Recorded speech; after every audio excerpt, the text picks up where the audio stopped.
Hello there, and welcome to the Sleepless Scientist, a quiet place in the cosmos where your thoughts can unwind and knowledge becomes a soft lullaby for the night. Tonight's journey will take us into one of the oldest questions ever whispered beneath the stars. Is the universe a vast, law-governed machine, or something more alive, something that dreams of itself through us? We'll drift gently through ideas of time, free will, and even God, not as arguments, but as constellations of wonder.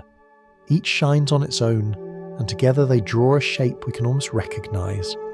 But before you settle in and get cozy, I'd love if you could take a moment to like this video and subscribe. Only if you truly find these quiet explorations enjoyable.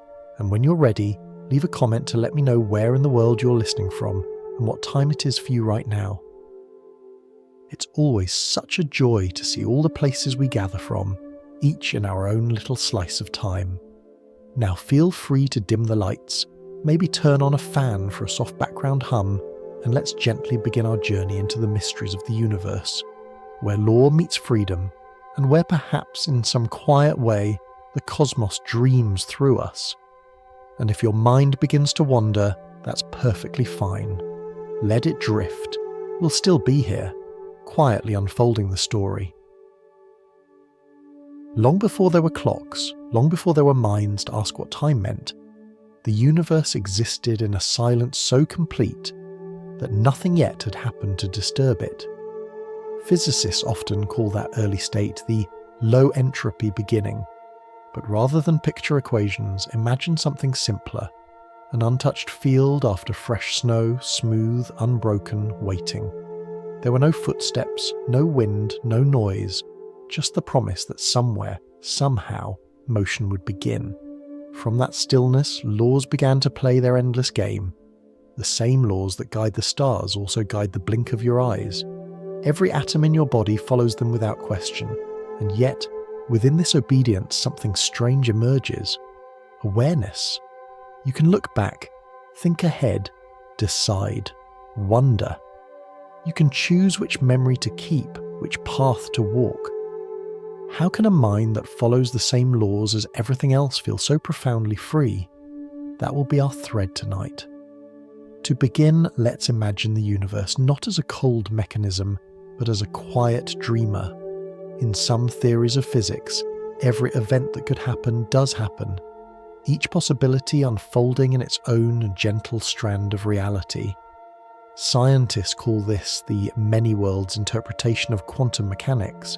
But you can think of it more like the way your mind dreams. In one dream, you're walking through a forest.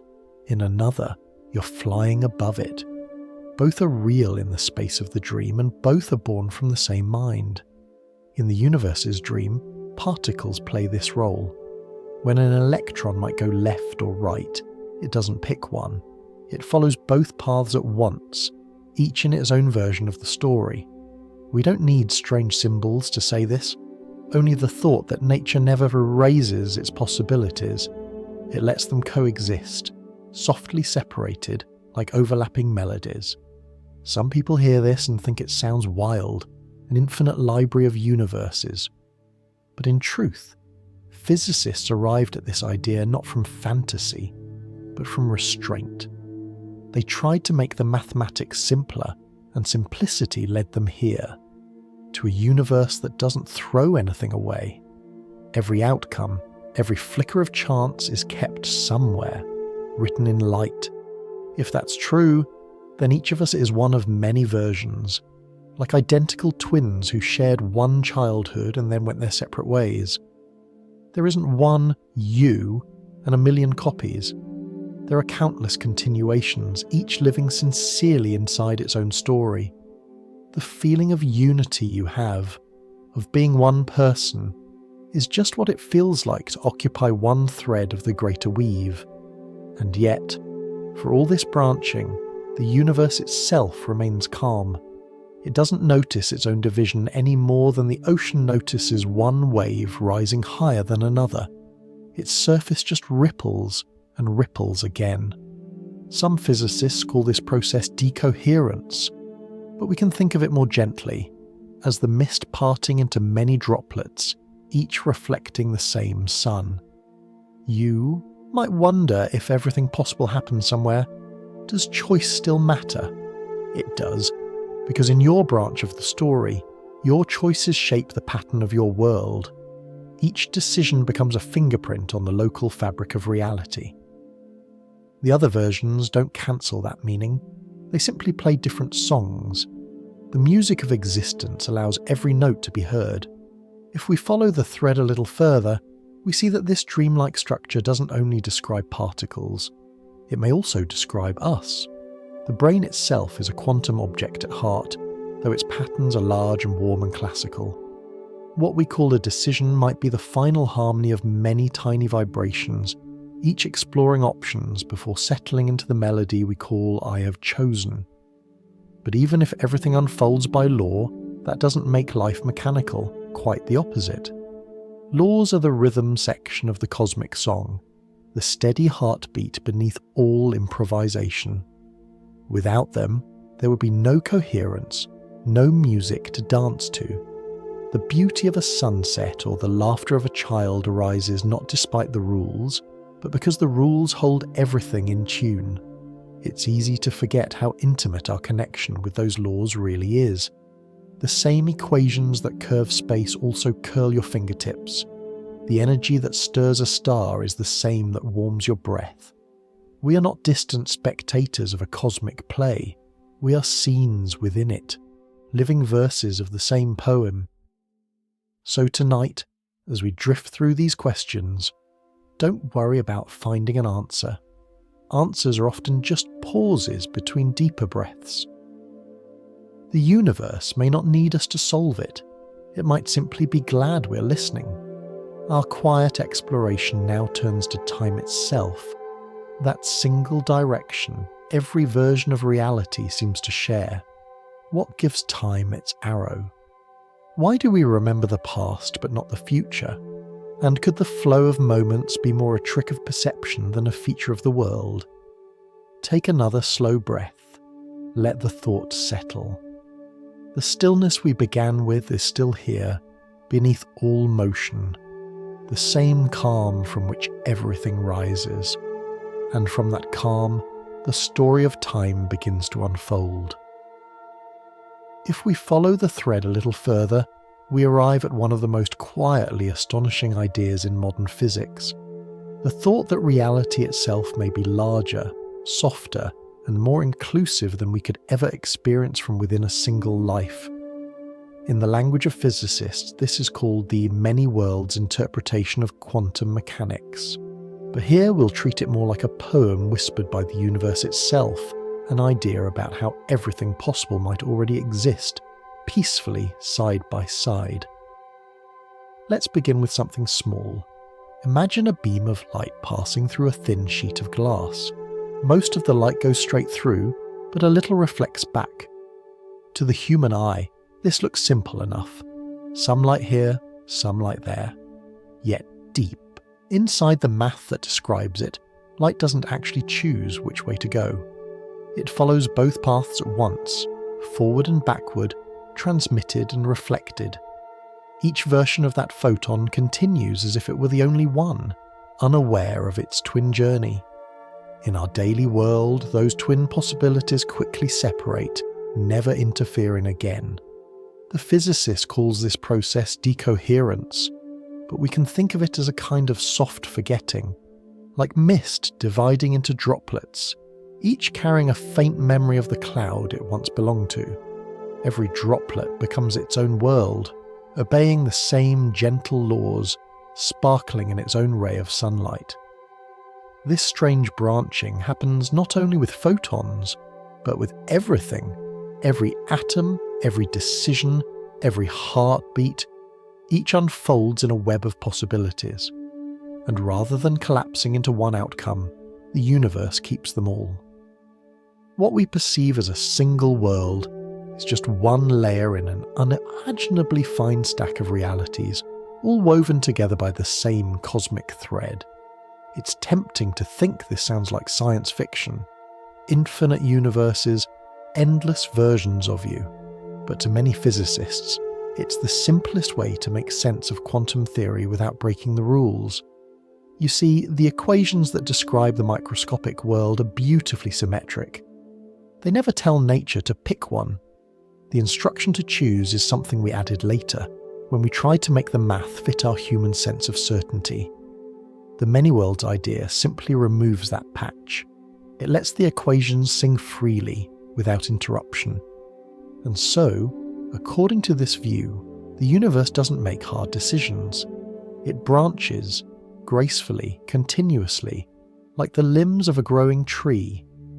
When you flip a coin, the universe doesn't decide between heads and tails. It lets both happen, each in its own branch. Somewhere, you see heads. Somewhere else, another you sees tails. Neither is more real than the other. Both are threads in the same infinite tapestry. It's easy to get lost in that image. You might imagine endless copies of yourself scattered across space, each slightly different, but that's not quite what physicists mean. These aren't copies in separate locations. They're different patterns of the same universal wave, like melodies that share the same air. Each version of you isn't a stranger, it's another verse of the same song sung in a different key. Now, you might wonder, if every possibility happens, does that mean nothing matters? Quite the opposite. Meaning lives precisely in the branch you can feel. You can't reach across to the other path, so your choices still sculpt the world around you. Think of it like this. When you decide to speak kindly, or create something beautiful, that moment shapes the harmony of this particular melody. The others continue, but they don't cancel yours. Each world carries its own emotional fingerprint, its own small truth. Physicists like Sean, Carroll describe this not as magic, but as a quiet kind of honesty. The universe doesn't hide its workings, it simply allows them all. In that sense, the multiverse isn't a wild playground of contradictions. It's the most straightforward way to keep the story consistent. Nothing is destroyed, nothing disappears. Reality just keeps more than we can see. To make this less abstract, imagine your life as a film reel. Each frame flows into the next, giving the illusion of motion, but beneath the illusion all frames exist together, past, present and future side by side. Many Worlds extends this idea further. Not only do all frames coexist in time, but all versions of each frame coexist in a grander film the universe is forever projecting. You, the viewer, experience only one sequence. The smooth single thread we call your world. Yet somewhere in that greater film, every other sequence plays quietly on a parallel reel. You don't need to picture infinite worlds floating in separate bubbles. Think instead of a vast cosmic library, filled with countless books written in the same language of physics. Each page tells one consistent story. Together they form the full archive of possibility. You're reading one of those books right now. Somewhere else, another version of you is reading the same line, but maybe smiling at a different thought. The books never touch, yet they share the same ink. This way of seeing reality doesn't diminish you, it enlarges you. It reminds us that consciousness itself is the universe's way of turning possibility into experience. We are how the cosmos reads its own stories, one moment at a time. The deeper beauty of this idea lies in its gentleness. The many worlds interpretation doesn't demand new laws, new forces, or new dimensions. It simply takes the existing rules seriously. The wave function, that elegant equation that tells us how things can behave, never collapses. It just unfolds. Where we once thought reality was like a coin toss, it turns out to be more like light through a prism. One beam becoming many colours, none erased, all glowing. We can even soften the math into poetry. If the quantum world could speak, it might say, "I am all the ways I could be." No symbols, no strange letters, only the whisper of possibility. And if the universe is the sum of those whispers, then perhaps existence itself is an act of continuous creation, not a single moment of birth, but an unending branching, quiet, and eternal. As you imagine that, notice how it feels. The thought of infinite worlds could be dizzying, yet somehow it brings calm.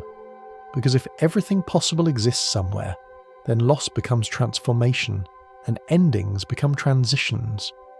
Somewhere, another version of you kept the words you couldn't say, took the road you couldn't take, lived the life that stayed behind. None of it is wasted. It all belongs to the grand design of what could be. And yet, within this infinity, your particular path still matters. The choices you make, the kindness you offer, the moments you cherish, they give colour to this world's unique melody. The universe may be vast beyond imagination, but it still needs each note to complete its song. The path now carries us toward a deeper mystery. Even if every world exists, why does time move forward within each one? Why does your coffee cool instead of warming? Why do we remember yesterday but never tomorrow? If everything is possible, why does change still have a direction? Somewhere within that question lies the secret of time's arrow, and of how the universe keeps its gentle rhythm. From here, the story opens into a question that hums quietly in the background of everything we've seen so far. If the universe truly keeps every version of every event, what does that mean for us? For the person who wakes up, remembers, and says, "This is my life." What does real even mean when reality itself might be a choir of overlapping songs? Imagine standing in a vast library at night. The lights are dim, dust dances in the air, and the shelves stretch farther than sight can follow. On each shelf rests a book that looks exactly like your life. Each begins the same way, the same childhood, the same first breath, the same heartbeat in the dark. But as you open them, small differences begin to appear. One book records you stepping left instead of right. Another carries the echo of a word you never spoke. Each book is whole and self-contained. None of them are false. They're just variations of the same melody written in different keys. In the language of physics, these are the worlds created by quantum branching. In the language of poetry, they are the universe's drafts, every possible phrasing of the same thought. Together they form what some call the wave of the universe. Not a literal ripple you could see, but a grand pattern of information that holds everything that ever could happen. Mathematically, that wave is described by something called the wave function, a kind of cosmic instruction sheet. But we can think of it more gently as a loom, weaving all stories at once. Nothing in that weave is random. The rules that guide it are simple, but their consequences are astonishing. The pattern is law-governed yet endlessly creative, like frost spreading over glass, building intricate shapes from nothing but temperature and time. When a physicist looks at this, they don't see chaos, they see elegance. Nature, it turns out, is a minimalist artist. It creates infinite variety from a handful of simple brushstrokes. This is what makes the many worlds idea so quietly beautiful. It doesn't need miracles or interventions. It doesn't even need the universe to choose. It only needs patience. Given enough time, the equations of motion, those soft repeating rhythms that describe how things change, will unfold into everything that can possibly exist. Where philosophers once saw fate and theologians saw divine will, physics sees the silent unfolding of potential. But you might be thinking, if everything happens, doesn't that make life meaningless? If another version of me will make the opposite choice, why should this choice matter? The answer lies in the boundaries of experience. You can only live the branch you occupy. Meaning is local, not global. Just as one droplet of mist can shimmer on its own, without knowing about the others, your consciousness experiences one thread of the cosmic weave. And within that thread, your actions shape the texture of everything you can touch. There's a quiet reassurance in that. Every kindness, every moment of attention becomes real within the world it touches. The fact that other versions might exist elsewhere doesn't erase the warmth in this one. When you speak gently, that echo stays in this particular universe, carried forward by memory and consequence. The universe doesn't judge which version matters more. It keeps them all equally luminous. Some physicists like to compare this to a mirror hall of possibilities. Every reflection is real, but you can only walk through one mirror at a time. Others prefer a more mathematical image, a single, vast equation unfolding through space and time, containing every path, every particle, every star. But we don't need symbols or formulas to grasp its beauty. We only need to imagine that existence itself is a story being told not once, but endlessly, in infinite variations, and that we are one of the tellings. What makes this remarkable is that the stories don't interfere with one another. Decoherence, that quiet act of separation, ensures that each branch becomes self-contained, like a dream that forgets it's a dream. Once a branch has drifted far enough, it no longer interacts with its neighbours. That's why we don't see the other worlds. Not because they aren't there, but because the echoes no longer overlap. They have faded into their own silence. If you've ever woken from a vivid dream and felt the lingering memory dissolve, the sense that something real just slipped away, that's a tiny taste of decoherence. The dream doesn't vanish. It simply becomes unreachable, sealed in its own layer of mind. In the same way, each universe moves forward unaware of its siblings, carrying its own timeline, its own arrow of experience. So what, then, is the self, this fragile awareness that floats from moment to moment, convinced of its unity? Perhaps the self is not a single thread at all, but a pattern that appears when certain waves align. In that view, identity is an emergent harmony. Just as a melody can be recognised even when played on a different instrument, you might be the recognisable pattern, echoing across countless realities. In each branch, the melody remains familiar, but the details, the tempo, the timbre, change. If that feels abstract, think of music. When you hear a song played live, each performance is unique. The notes might shift, the tone might tremble, the pauses might stretch longer than before, but it's still the same song, the same spirit flowing through time. You don't need to hear every version to know it's beautiful. The many worlds view invites us to see reality in the same way, a vast symphony in which every possible version of existence contributes to the greater harmony. And just as in music, we can't listen to all of it at once. Our awareness can only hear one melody at a time, but perhaps when consciousness deepens, in dreams, in meditation, in moments of awe, it catches faint harmonies from other verses. Maybe that's why déjà vu feels like an echo from a nearby world, a small overlap between stories. Sean Carroll once described the multiverse not as a theory of chaos, but as a theory of patience. The universe, he said, is big enough to contain everything it can. It's not a place of conflict, but of generosity. Every outcome, every possibility has a home. We simply inhabit one of them long enough to call it reality.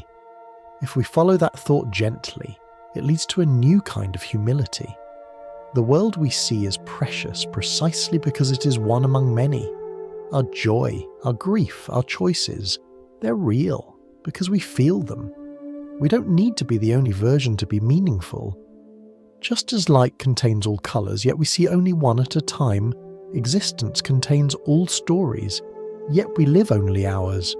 Our quiet exploration now turns toward time itself, that unseen thread that stitches all these branches together. Every universe, no matter how it begins, shares one strange feature. Within it, moments unfold in order. Events stack like pages in a book that can only be read forward. Somewhere in this simple fact lies one of nature's most mysterious gifts, the arrow of time and the reason we never remember tomorrow. The trail of clues leads us gently from the quantum mist to the wide ocean of the cosmos itself. The same questions that ripple through atoms also echo across the stars. How did the universe begin? And if there are many possible worlds at the smallest scales, Could there also be many entire universes, born from the same quiet laws? Physicists call this idea cosmic inflation, but you can picture it more simply, a soft breath that expands space itself. Long ago, the universe was not filled with galaxies or light. It was smaller than a seed, a restless field of energy quivering with potential. Then, almost in an instant, that field relaxed, and its energy poured outward, stretching space faster than light could ever travel. It wasn't an explosion in space, it was an expansion of space, like a bubble forming in still water, swelling in all directions at once. You can imagine the scene like this: a dark ocean without edges, suddenly dotted with bubbles, each one growing, shimmering, and carrying its own inner sky. Inside each bubble, the same laws of physics take hold, but perhaps the details vary. The weight of the particles, the brightness of the stars, the chemistry of life. The universe we know, the one where you sit breathing quietly now, may be just one of those bubbles drifting in an endless cosmic sea. This is what some call the multiverse, not as fantasy, but as consequence. Physicists didn't invent it to sound grand. It simply falls out of the equations that describe how inflation ends. When one region of that early field slows and cools, space stops expanding there and forms a universe like ours. But the regions beyond may still be inflating, still growing, still giving birth to new pockets of reality. It's as if the cosmos never stopped blooming. It just keeps making room for possibility. Sean Carroll once said that if your theory of physics naturally produces other universes, the simplest thing to do is to believe it. Simplicity, not extravagance, is what keeps this idea alive.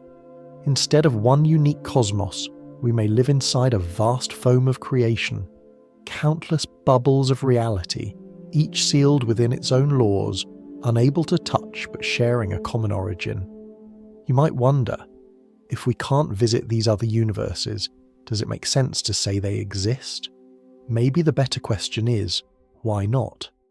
After all, we can't see most of our own universe. 95% of it is invisible. Dark matter, dark energy, mysteries we infer but never touch. Our limitations don't define reality, they just describe our window. The multiverse might be the ultimate horizon, the far edge of what our physics allows us to imagine. And yet, there's something comforting about this vastness. It tells us the universe isn't fragile or rare. It's abundant, generous, almost extravagant in its creativity. Where one world ends, another begins. Like a coral reef built from the remains of earlier lives, creation here may be the residue of creation elsewhere. If we translate this into gentler language, we might say, the cosmos dreams in plural. Every universe is a different verse in one infinite poem. Ours just happens to be the stanza that rhymes with life. That doesn't make it less special. If anything, it makes it more intimate. Because it means that existence itself has a rhythm, a tendency to create variation, the way wind sculpting sand never repeats the same pattern twice. Inflation theory gives this poetry a scientific heartbeat. The early universe, so small and uniform, carried tiny fluctuations, wrinkles in the density of energy. These wrinkles, amplified by expansion, became the seeds of galaxies, clusters, and the stars that would one day warm planets like ours. In other words, all the beauty we see, every sunrise, every nebula, traces back to the faintest quantum tremors in the first moments of space. Randomness became structure, silence became song. Physicists can even measure the faint afterglow of that beginning. The cosmic microwave background, a gentle radiation filling all of space. It's like the universe's first photograph, taken when it was only a few 100,000 years old. To the eye, it's a mist of microwaves. To the imagination, it's a baby picture of time itself still blushing from its birth. If we could translate that radiation into sound, It would be a low, steady hum, the universe singing to itself across 13 billion years. In that sense, inflation didn't just make the cosmos big, it made it musical. The rhythm of expansion set the tempo for everything that followed. The formation of stars, the cooling of matter, the slow emergence of life. And in that music there is a pattern that mirrors us. Each of us begins from a tiny fluctuation too. A single cell, dividing, expanding, differentiating, becoming complex, conscious, curious. The macro and the micro echo one another. The universe inflated, and so did we. Both are ways that stillness learned to unfold. It's easy when thinking about such scale to feel small. But perhaps smallness is not a flaw, but a perspective. The only way vastness can look back at itself. The atoms in your body are relics of those first seconds of expansion. Hydrogen born in that inflationary dawn still burns in the stars, still flows in your blood. You are not a spectator, you are the continuation of the beginning. When you gaze at the night sky, every point of light is a message from that first expansion, stretched and softened by time. The light that left those stars billions of years ago has travelled across the swelling ocean of space, still moving through the fabric that inflation stretched. In a way, the starlight is proof that the cosmos remembers, that even in infinite growth, there is continuity. And so, the multiverse and the many worlds, though born in different corners of physics, begin to sound alike. Both describe reality as abundant, branching, and law-governed. Both suggest that creation didn't happen once, but is happening always, everywhere, in ways too vast for a single viewpoint. Perhaps this is what ancient myths were trying to say in their own language, that creation is not a single event but an ongoing breath. The universe exhales, and space unfolds. It inhales, and structure gathers. Each cycle leaves echoes we call time, matter, memory. Our quiet exploration now turns toward that arrow of time itself. Why the universe, no matter which branch or bubble we live in, always seems to move from order to disorder, from simplicity to complexity. Somewhere between expansion and decay lies the rhythm that gives life its pulse, and memory its direction. As we drift further into the story, a strange paradox waits for us in the silence between heartbeats. The universe, as far as physics can tell, has rules that are perfectly reversible. You could take nearly every equation that describes the motion of planets, the collisions of atoms, or the paths of light and run it backward, and it would still make sense. The mathematics doesn't seem to know the difference between past and future. Yet we, who live inside that same universe, do. You can feel it in your own body, in the cooling of tea and the fading of echoes, in the way every sunrise brings you forward but never back. Time, to us, has a direction. It moves like a slow river that refuses to reverse. And so, a puzzle arises. If the universe's deepest laws are timeless, where does the arrow of time come from? To understand this, let's start with something simple. Picture a snow globe resting on a shelf. When it sits still, all the flakes are settled quietly at the bottom. Calm, predictable, resting. But if you shake it, the flakes swirl in all directions, filling the glass with motion and glitter. Eventually they drift down again, but never into exactly the same pattern as before. This, in essence, is what the second law of thermodynamics describes: the natural tendency of systems to move from order to disorder, from the neat to the messy. Physicists call that change entropy. But rather than a cold term, think of entropy as the way the universe remembers. When you stir milk into coffee, the swirl that forms is beautiful, but temporary. Soon, everything blends into a smooth tan. You could, in theory, write an equation that would describe every molecule's motion perfectly backward. The math would work. But in reality, the coffee never unstirs itself. The reason isn't in the laws, but in the starting point. The system began in a very special, very low entropy state, the equivalent of that still snow globe. Now extend that image to the entire cosmos. In the beginning, space was smooth, uniform, astonishingly neat. There were no galaxies, no black holes, no tangled clusters of matter. Roger Penrose once described it as a universe with almost zero gravitational roughness. If you think of gravity as the sculptor of structure, then the early universe was a block of untouched marble. It was this extraordinary simplicity, this lack of cosmic lumps, that allowed entropy to rise. Every star, every storm, every heartbeat since has been part of that grand drift toward complexity. This idea is sometimes called the past hypothesis, that the universe began in an incredibly low entropy state, and everything else, time's arrow, cause and effect, memory, even aging, flows from that single condition. You don't need symbols to see it. Just imagine that first smooth mist of existence as the still face of a clock before it starts to tick. Once the hands begin to move, once small differences grow, the future is born. But the laws themselves never force this direction. They merely allow it. Like a riverbed carved in both directions, the equations could carry water either way. What makes the current flow forward is the slope, that initial imbalance, that tilt of order toward disorder. Time, in other words, is not built into the laws of physics. It's an emergent rhythm, a story told by the way things unfold.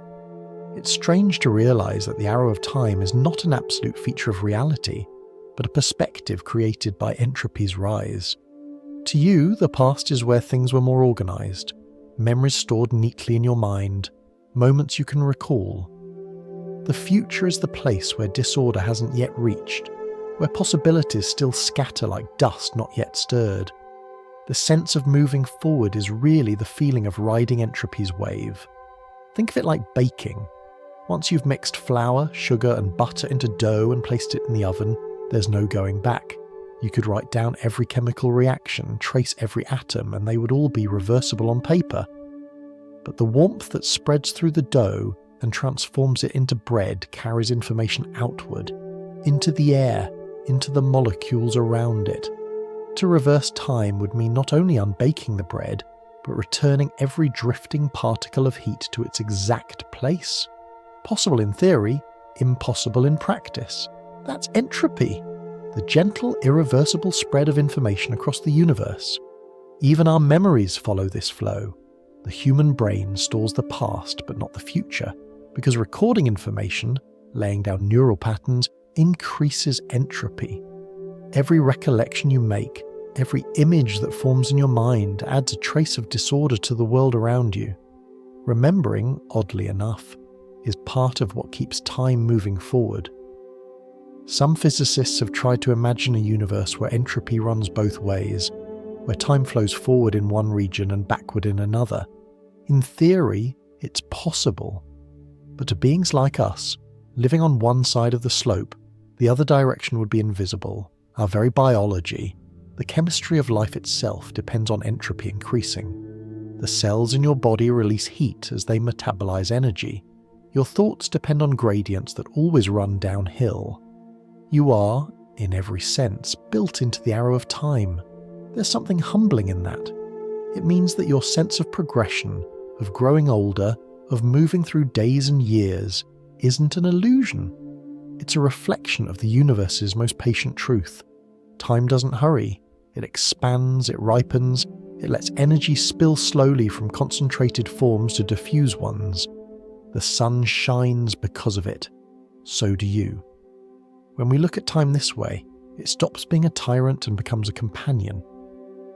The same principle that ensures the stars will one day fade also ensures that moments like this one can exist at all. Without entropy's arrow, there would be no sunrise, no heartbeat, no unfolding of cause into effect. Stillness and change are partners. The universe needed to start from quiet order so that motion could have a story to tell. If you listen closely, you can almost hear that story's rhythm. Every tick of a clock, every breath you take, every flicker of light travelling through the room, they're all chapters in entropy's narrative. The stillness of the beginning and the motion of now are two sides of the same coin, spinning endlessly in space. Our path now carries us toward a deeper curiosity. If the universe began in such calm simplicity, how did that stillness learn to give birth to complexity, to galaxies, to life, to consciousness? Somewhere between order and chaos, between heat and cold, lies a narrow band where beauty blooms. In that middle ground, the cosmos begins to dream of itself, and perhaps so do we.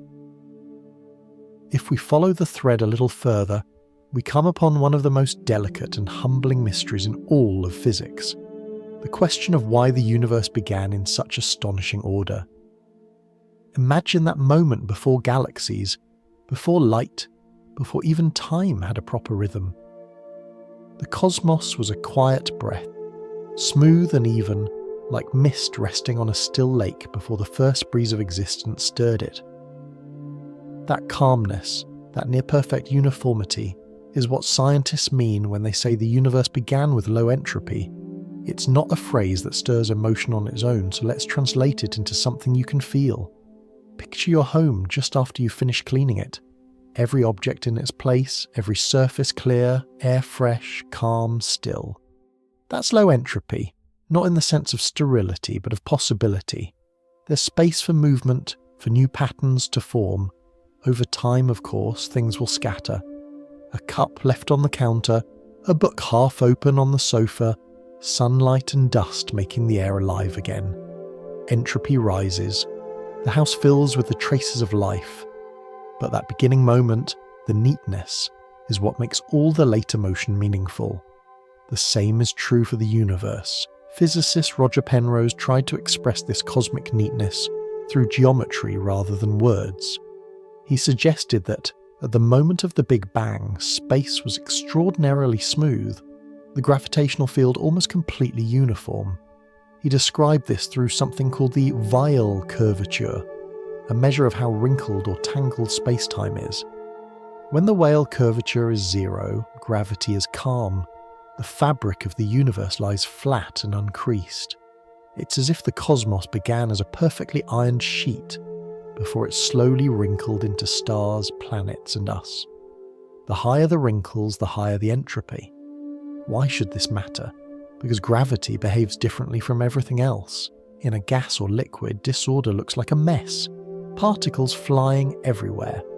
But for gravity, disorder means clumps. The more the universe clumps, the more ways matter can arrange itself, and the higher its entropy becomes. When the cosmos was young and smooth, it had very few such arrangements available. That's why, paradoxically, the apparent chaos of galaxies forming is a sign of increasing entropy, not decreasing. The universe is learning to use more of its possibilities. Sean Carroll and Jennifer Chen once proposed a bold idea about this cosmic neatness. Maybe, they suggested, the Big Bang wasn't a beginning at all, but a kind of middle, a lowest entropy moment from which time could flow in both directions. On one side of that moment, entropy increases the way we experience it toward what we call the future. On the other side, another universe expands with its own arrow of time pointing the opposite way. From a bird's eye view, time could be symmetrical, balanced, two branches of one grand unfolding. We just happen to live on one side of the tree. Whether or not that's true, the image is beautiful. A universe so generous it creates time in both directions, each side unaware of the other, both carrying the same quiet rhythm forward. It would mean that the Big Bang's low entropy isn't an accident, but a natural resting point. The calm eye in a storm of eternal motion. You can think of it like a tidy room. Order doesn't last forever, but it provides a starting point. When you walk in, you can arrange, create, change. Once you begin to live in it, clutter spreads naturally, not because chaos wants to win, but because there are more ways for things to be scattered than arranged. Entropy measures that spread, the number of ways the pieces of reality can be organised. Nature always moves toward what is more numerous, more possible. That's why your coffee cools, your memories fade, and stars burn out. It's not destruction, it's expansion into the full space of what can be. If we could somehow look backward beyond the galaxies, beyond the fire of the first stars, and see that newborn universe, it would appear astonishingly simple. The same temperature everywhere, the same gentle density of matter. The difference is, those tiny wrinkles in the cosmic fabric were smaller than 1 part in 100,000. And yet, those faint ripples were the seeds from which all later structure grew. They were the quiet imperfections that made perfection fertile. In a way, the early universe was like a painter's blank canvas, already stretched and primed, with only a few specks of pigment scattered across it. Those specks didn't spoil the simplicity. They made art possible. Over billions of years, gravity pulled them together into galaxies and stars, while radiation and expansion smoothed the rest. What we see now, this vast, luminous, uneven cosmos, is the matured painting. Its richness exists only because it began so clean. Entropy gives us the arrow of time, but it's that first moment of order that gives time its direction. Once the universe set out on that path, every event, every cause and effect, every memory, every life became part of the same descent, from order into creative complexity.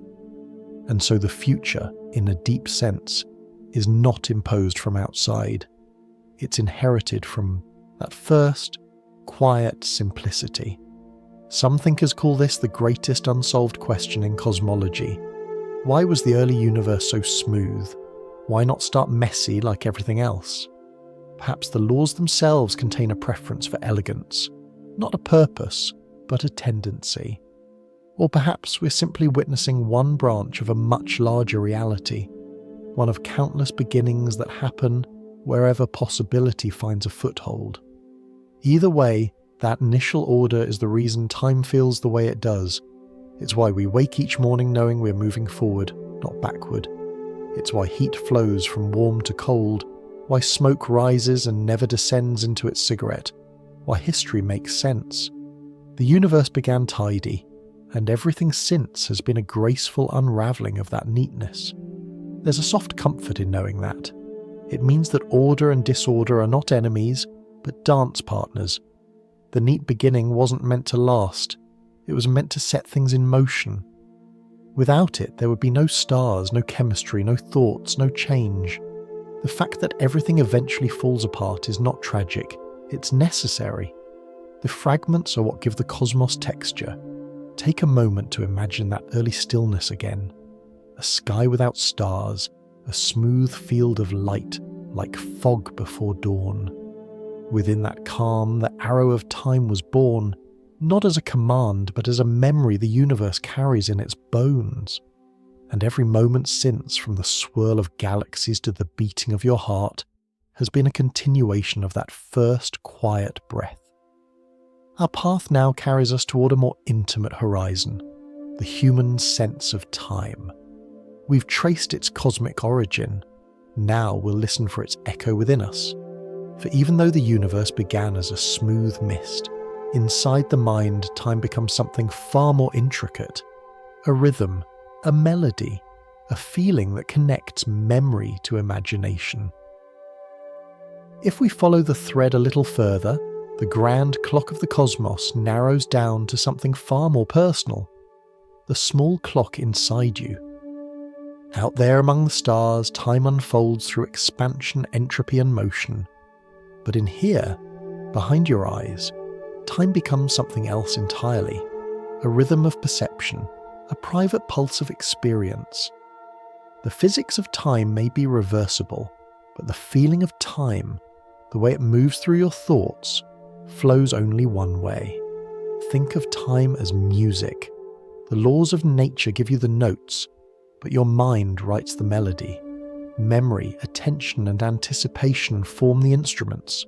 Together they conduct a silent symphony that plays continuously, even when you're not aware of it.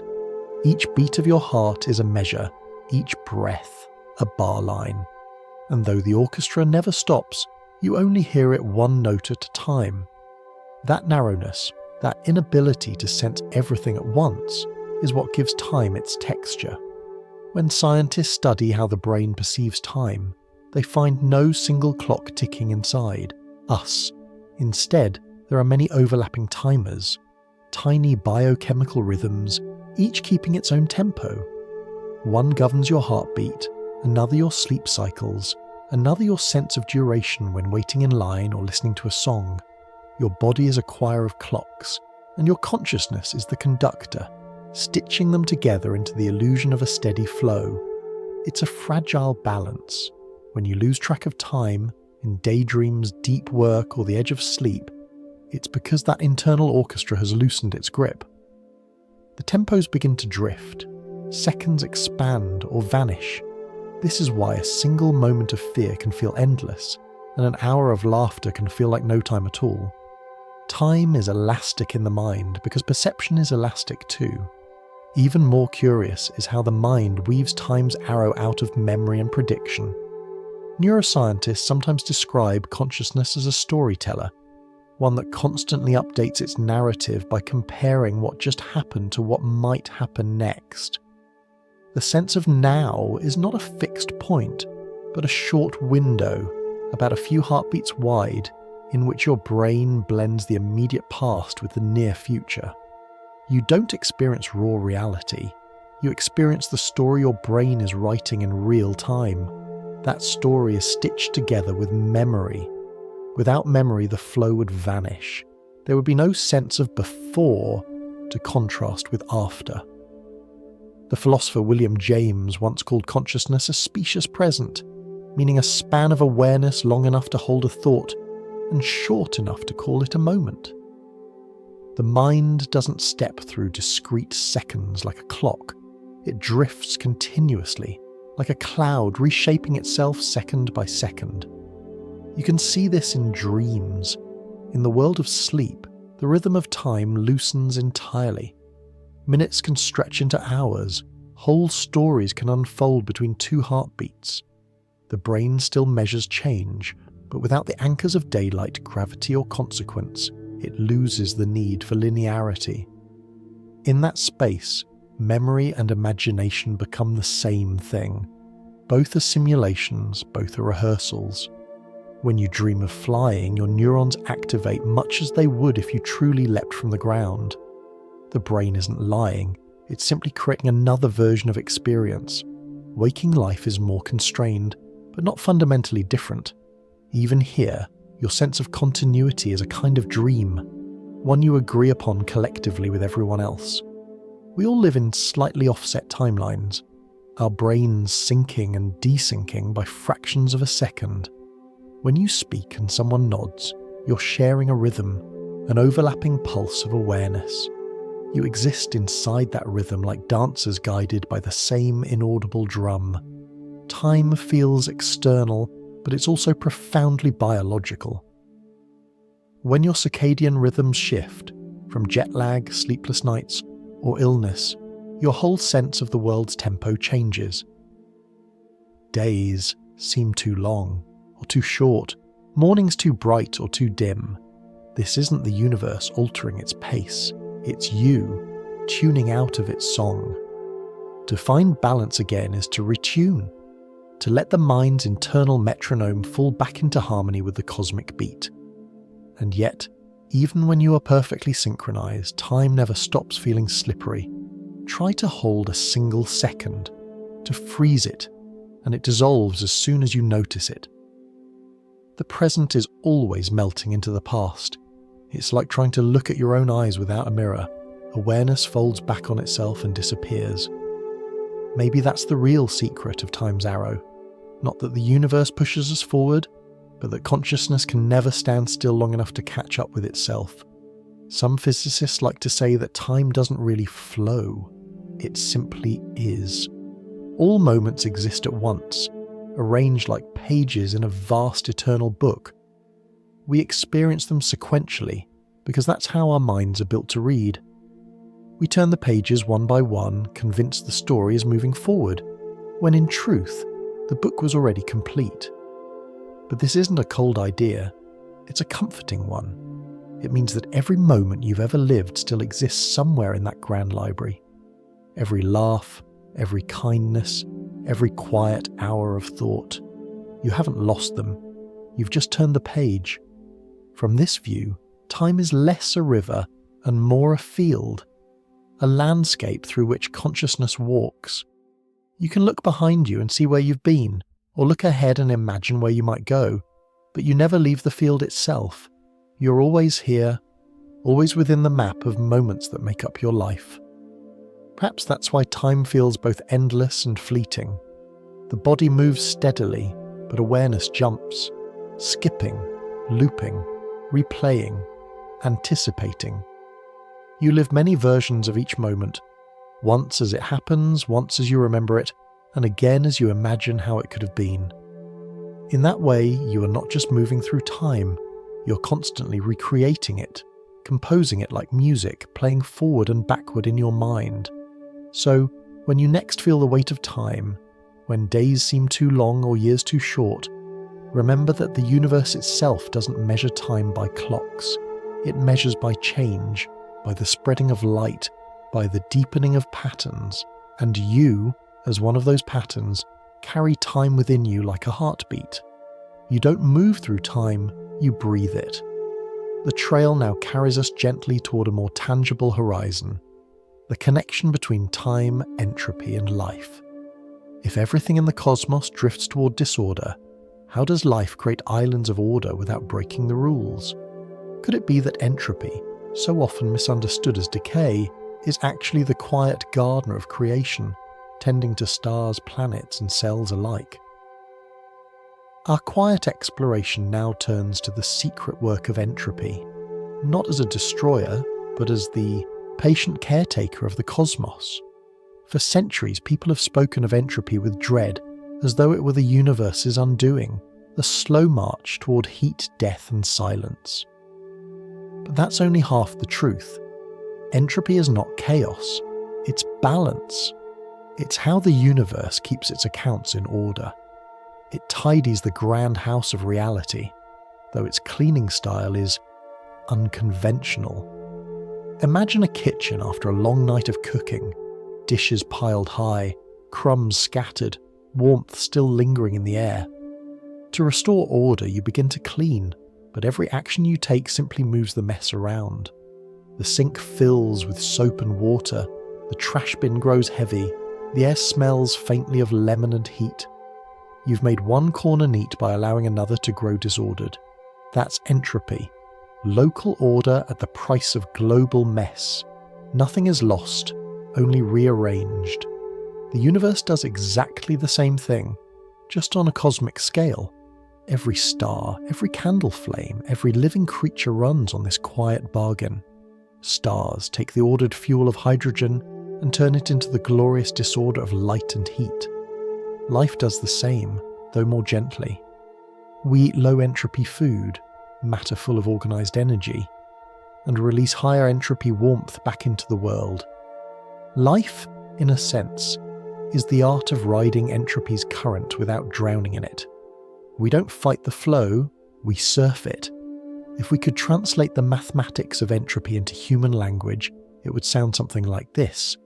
There are simply more ways for things to be messy than tidy. A shuffled deck of cards has more possible arrangements than a perfectly ordered one. So, when left to themselves, systems drift naturally toward the more probable, more generous, more numerous states, the ones with greater disorder. That's why heat spreads, why perfume fills a room, why stars burn their fuel instead of hoarding it. It's not tragedy, it's probability, the physics of generosity. But disorder doesn't mean destruction. Think of a forest after autumn winds. The leaves that fall aren't wasted, they nourish the soil. The decay feeds the roots.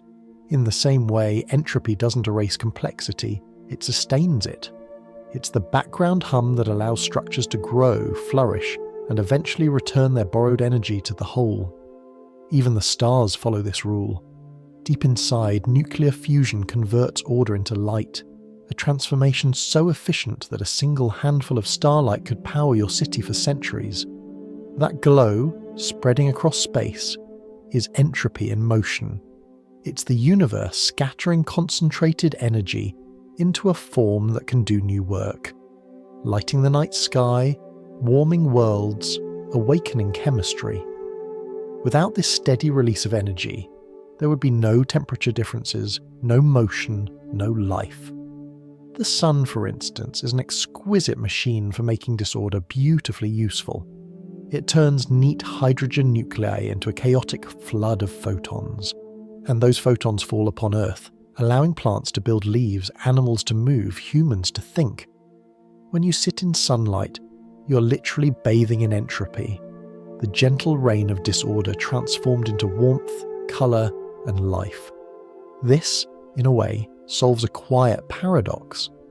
How can the universe move toward disorder if it keeps producing such intricate patterns? The answer is that complexity doesn't live at the extremes of order or chaos. It thrives in the middle. Perfect order, like a frozen crystal or an empty vacuum, is too rigid for life. Pure chaos, like a roaring fire or random noise, is too unstable. Between them lies a thin band of creative turbulence, where order constantly collapses and rebuilds itself. That's where galaxies spiral, cells divide, and thoughts form. Entropy fuels that dance. You can see this balance everywhere. The water that carves a riverbed also nourishes its banks. The wind that erodes mountains scatters minerals into fertile valleys. The friction that wears away your footsteps leaves heat behind, invisible but real. Entropy's housekeeping may look messy, but it's never careless. It's redistribution, not ruin. Even your own body performs this cosmic maintenance every moment. Every breath you take increases entropy slightly. Energy leaves your lungs as warmth.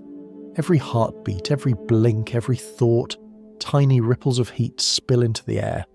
You're constantly trading order for experience. The cost of awareness is a little bit of disorder, gently released into the world, and that too is balance. Physicist Ilya Prigogine once said that life is a pattern maintained by flows of energy. He meant that living things keep their shape only by letting energy pass through them. Sunlight into leaves, oxygen into blood, food into motion. Stop those flows, and order freezes, then decays. The secret to staying alive is to stay open. The same applies to the universe itself. To evolve, it must keep moving energy from one place to another, always evening the scales. Entropy even gives time its beat. Every second that passes marks the movement of energy from concentrated to diffuse forms, from hot to cold, from potential to spent. That's why clocks, in a sense, are entropy meters. A pendulum swings because gravity converts potential energy into motion. A quartz crystal vibrates as electricity leaks its way into the air. Each tick is a sigh of the universe exhaling its order. But if entropy governs everything, what keeps life from fading instantly into stillness? The answer lies in gradients, differences. The universe isn't uniform. Some regions are hotter, denser, or more structured than others. Those differences are what drive motion. As long as sunlight keeps streaming, as long as heat keeps flowing from stars to space, there will be pockets of order, temporary islands where energy can be borrowed and spent. Life is one such island, balanced on the slope of a cosmic hill. So, rather than imagining entropy as a villain, it might be kinder to see it as a gardener, pruning here, fertilizing there, making space for new growth. Even decay is a form of renewal. Every dying star enriches the universe with heavier elements, seeding new suns and planets. Every fallen leaf feeds new roots. Every moment of loss is a rearrangement that allows something else to begin. And maybe that's the secret comfort entropy offers. It reminds us that nothing truly disappears. The warmth of your hands, the breath you exhale, the light that touches your skin, all of it travels outward, becomes part of something else. Energy isn't destroyed, it's shared. Disorder is just another word for connection. As we drift further into the story, our gaze now turns to those very islands of balance, to the phenomenon that uses entropy's generosity most elegantly of all, life itself. For in the long housekeeping of the cosmos, life is the room that never quite stays tidy, the flicker that renews itself endlessly from the mess around it. Somewhere between order and chaos, the universe discovered a way to build gardens out of heat. From here, the story bends closer to us, to the quiet miracle of life itself. For billions of years, the universe followed the simple rhythm of expansion and decay, heat flowing from stars into space. Then, somehow, in the middle of all that cooling, a few fragile patterns appeared that refused to fade away. They gathered energy, copied themselves, and found ways to persist. We call them living things, though in truth they are more like songs, arrangements of atoms that hold their melody long enough to hum it into the next generation. The physicist Erwin Schrödinger, better known for his imaginary cat, once asked the simplest and most beautiful question: what is life? His answer was not mystical. He said that life feeds on negative entropy. In gentler words, life survives by borrowing order from its surroundings. Every living being takes in structured energy, sunlight, food, warmth, and gives back a softer, more diffused version of it. You can think of it like breathing. When you inhale, you take in air rich in oxygen molecules, neatly packed and ready to react. When you exhale, you return that air filled with carbon dioxide and water vapour, a little warmer, a little more disordered. Between those two breaths, life happens. You used a small portion of that energy to move, think, or dream, to keep your inner flame alive. Or imagine a kitchen again, this time as a living body. You take raw ingredients, grains, oils, sugar, salt, and mix them into a meal. In the process, you release heat, aroma, and sound. Order enters, but it doesn't stay whole. It becomes experience. What's left on the table and in the air, warmth, scent, crumbs, laughter, is higher in entropy than what you began with. Yet the act itself created meaning. Life, in that sense, doesn't fight entropy. It dances with it. In the heart of this dance is the sun. Every green leaf on Earth is an open hand catching sunlight, packets of order streaming from a nearby star. Through photosynthesis, plants convert that light into chemical energy, trapping it in sugars, starches, and fibres. Then animals eat the plants, using that stored order to fuel motion and thought. When they breathe out, they return some of that energy as heat. The cycle continues, a planetary symphony of borrowing and giving back. If you could look at it from space, Earth would appear as a small, shimmering spot of imbalance, a place where low entropy sunlight comes in and higher entropy infrared heat goes out. That imbalance is what keeps everything alive. It's a gradient, a slope in the cosmic landscape, down which energy flows and life surfs. This constant borrowing might sound fragile, but it's astonishingly stable. Each organism is like a whirlpool in a river. Water rushes in and out, but the shape of the whirlpool remains.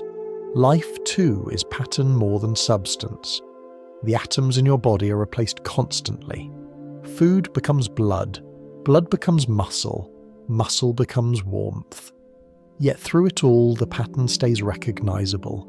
The you of today is not made of the same atoms as the you of a few years ago, but the rhythm remains, a self-sustaining eddy in the flow of entropy. Modern physics has taken Schrödinger's intuition further. Scientists like Jeremy England describe life as a natural outcome of thermodynamics. When energy flows through matter, it tends to create structures that dissipate that energy efficiently. Just as rivers carve deltas, storms form spirals, and living things emerge to help the universe spread its warmth. England calls this dissipative adaptation, but we can imagine it more softly. The universe invents new shapes to keep itself comfortable. Life is one of those shapes. Think of how sunlight hits an empty rock and bounces away, wasted. But when it strikes a leaf, the light is absorbed, transformed, and passed along in intricate chemical steps, each releasing just enough heat to keep the balance.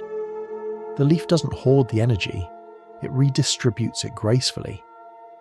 In a way, the leaf is the universe teaching itself efficiency, finding beauty in how energy can flow. This is what makes life feel so improbable, and yet so natural. Entropy increases everywhere, but along the way it builds patterns that can manage that increase elegantly.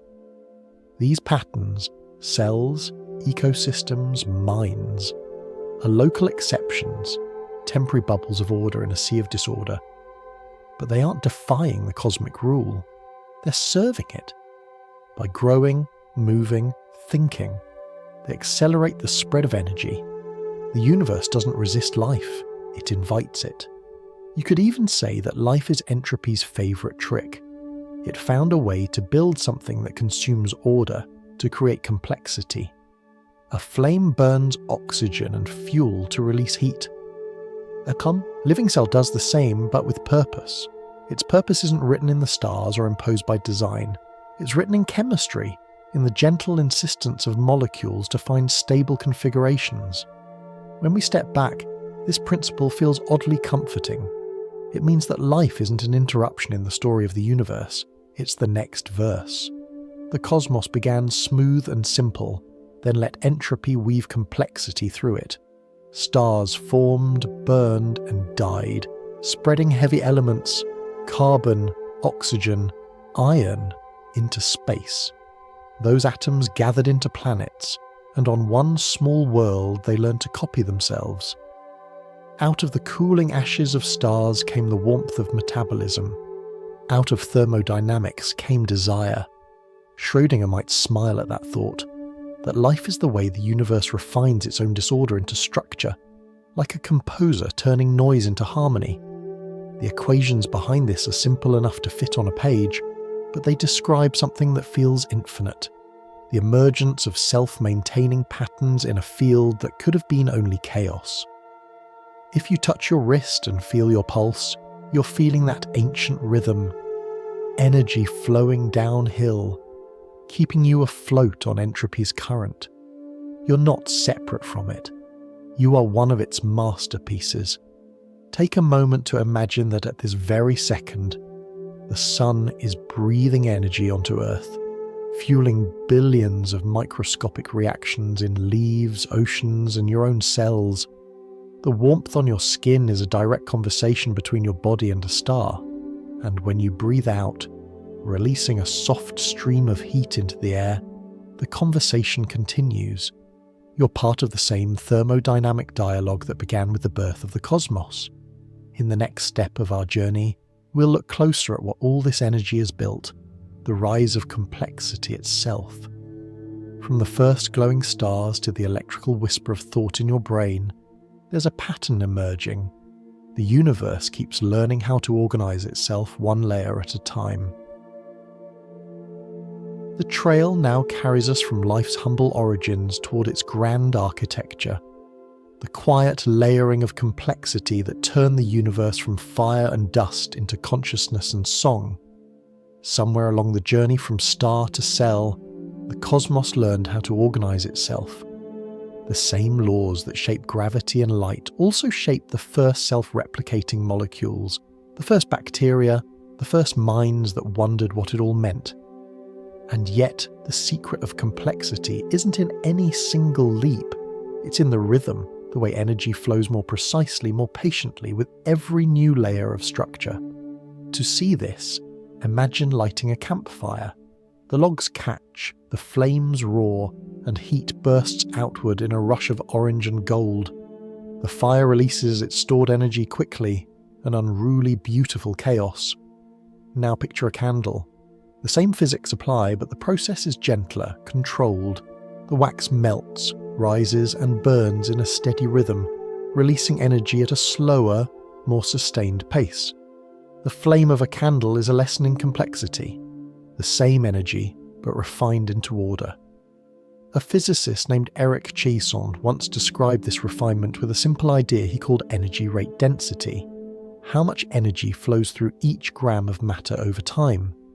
The more efficiently matter channels energy without destroying itself, the more intricate its structure becomes.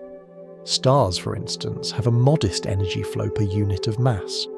They shine brightly but crudely, consuming themselves in radiant fury. A living cell, however, channels energy far more delicately. The energy per gram is smaller, yet used with exquisite precision, molecules guiding molecules in an endless waltz. And when those cells join to form brains, the energy flow becomes even more focused, like an orchestra tuning itself toward clarity. You don't need to know any equations to see it. Just look around you. The flicker of a neuron in your mind, the heartbeat of a bird, the swirl of a hurricane, the grid of a city glowing at night. Each is a different layer of energy flowing through matter in an ever finer pattern. The universe began with a single note, and over billions of years, it has composed harmonies from the same raw energy. Complexity, then, is not an accident. It's what happens when the universe learns to manage its own fire. Stars blaze, planets form, molecules combine, life evolves. At each stage, energy finds a more patient path. Where a supernova releases its energy in a moment of violence, a cell spends that same energy over the course of hours or days. Where a star lives by burning, a mind lives by whispering, tiny currents of electricity guiding vast ideas. The difference isn't in the rules, it's in the pacing.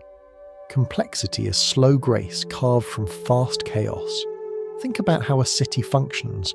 Millions of people move through it every day, each burning energy, each following routines, making choices, trading warmth, information, and motion. To an outside observer, it might look chaotic, yet there's an underlying order. Traffic lights, supply chains, electrical grids, invisible patterns that hold it together. The city doesn't violate entropy. It participates in it, channeling energy through organized loops before releasing it as heat and waste. Life, too, is a kind of city. Cells as citizens, chemical reactions as streets, energy as currency. The miracle is that this complexity sustains itself for billions of years, all while obeying the same simple laws that govern rocks and rivers. When you trace this pattern backward, it becomes clear how delicate the chain truly is. The first stars fused hydrogen into heavier elements. Carbon, oxygen, nitrogen, iron. Those atoms became the ingredients for everything we know. Over time, they assembled themselves into molecules that could capture and release energy efficiently. Then came the first self-replicating systems. Crude loops of chemistry that made copies of themselves not out of ambition, but because it was the easiest way to dissipate energy further. Life didn't appear against the flow of entropy. It was the flow, refined into rhythm. Complexity, in this sense, is the poetry of entropy. The universe finding increasingly elegant ways to spread energy while building temporary islands of order. The trick isn't to resist the tide, but to surf it in style. That's what evolution does. Each new form of life is a small improvement in energy management. Plants invented photosynthesis to capture sunlight more efficiently. Animals evolved circulatory systems to distribute that energy quickly. Brains appeared to coordinate the flow, predicting the world to save effort.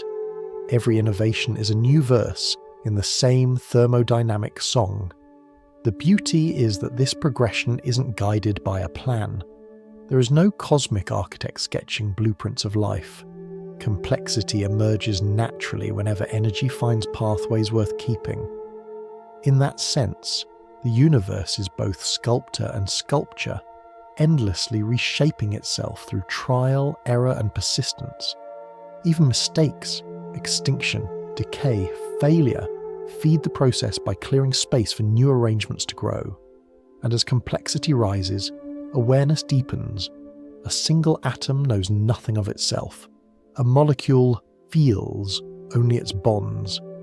A cell, however, responds to its environment, remembering chemical patterns, adapting.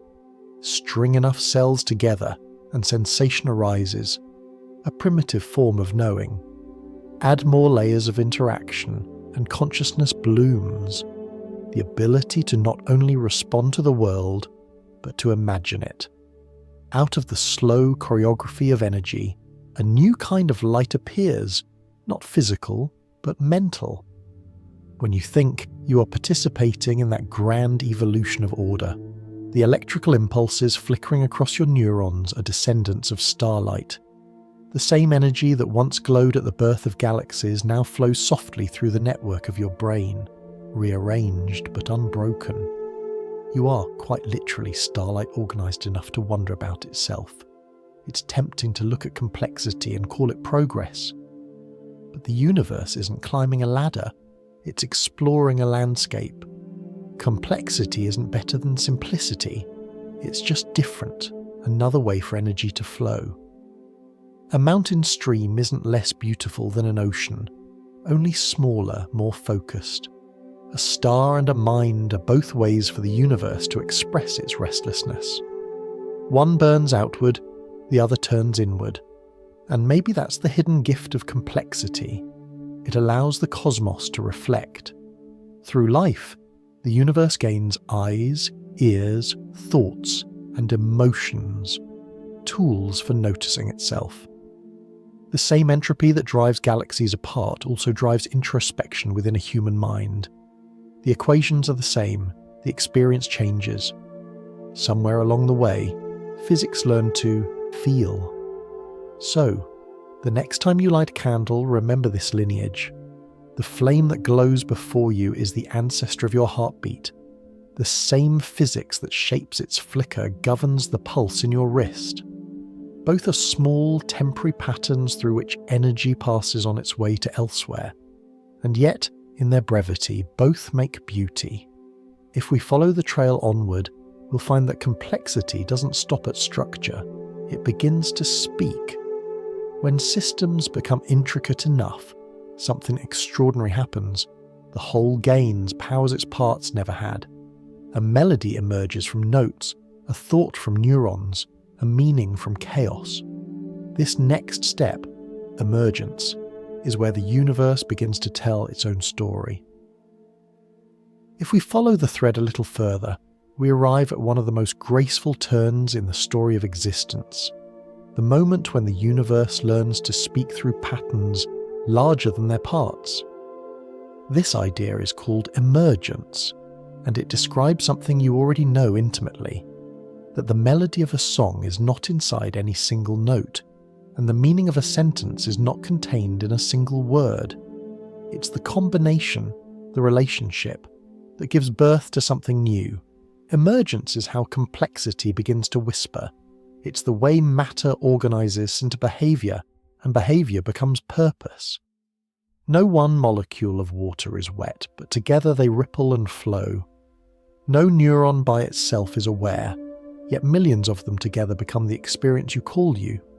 This is the universe learning to coordinate, to let wholes guide parts, as if, once in a while, the symphony itself leans down to conduct its musicians.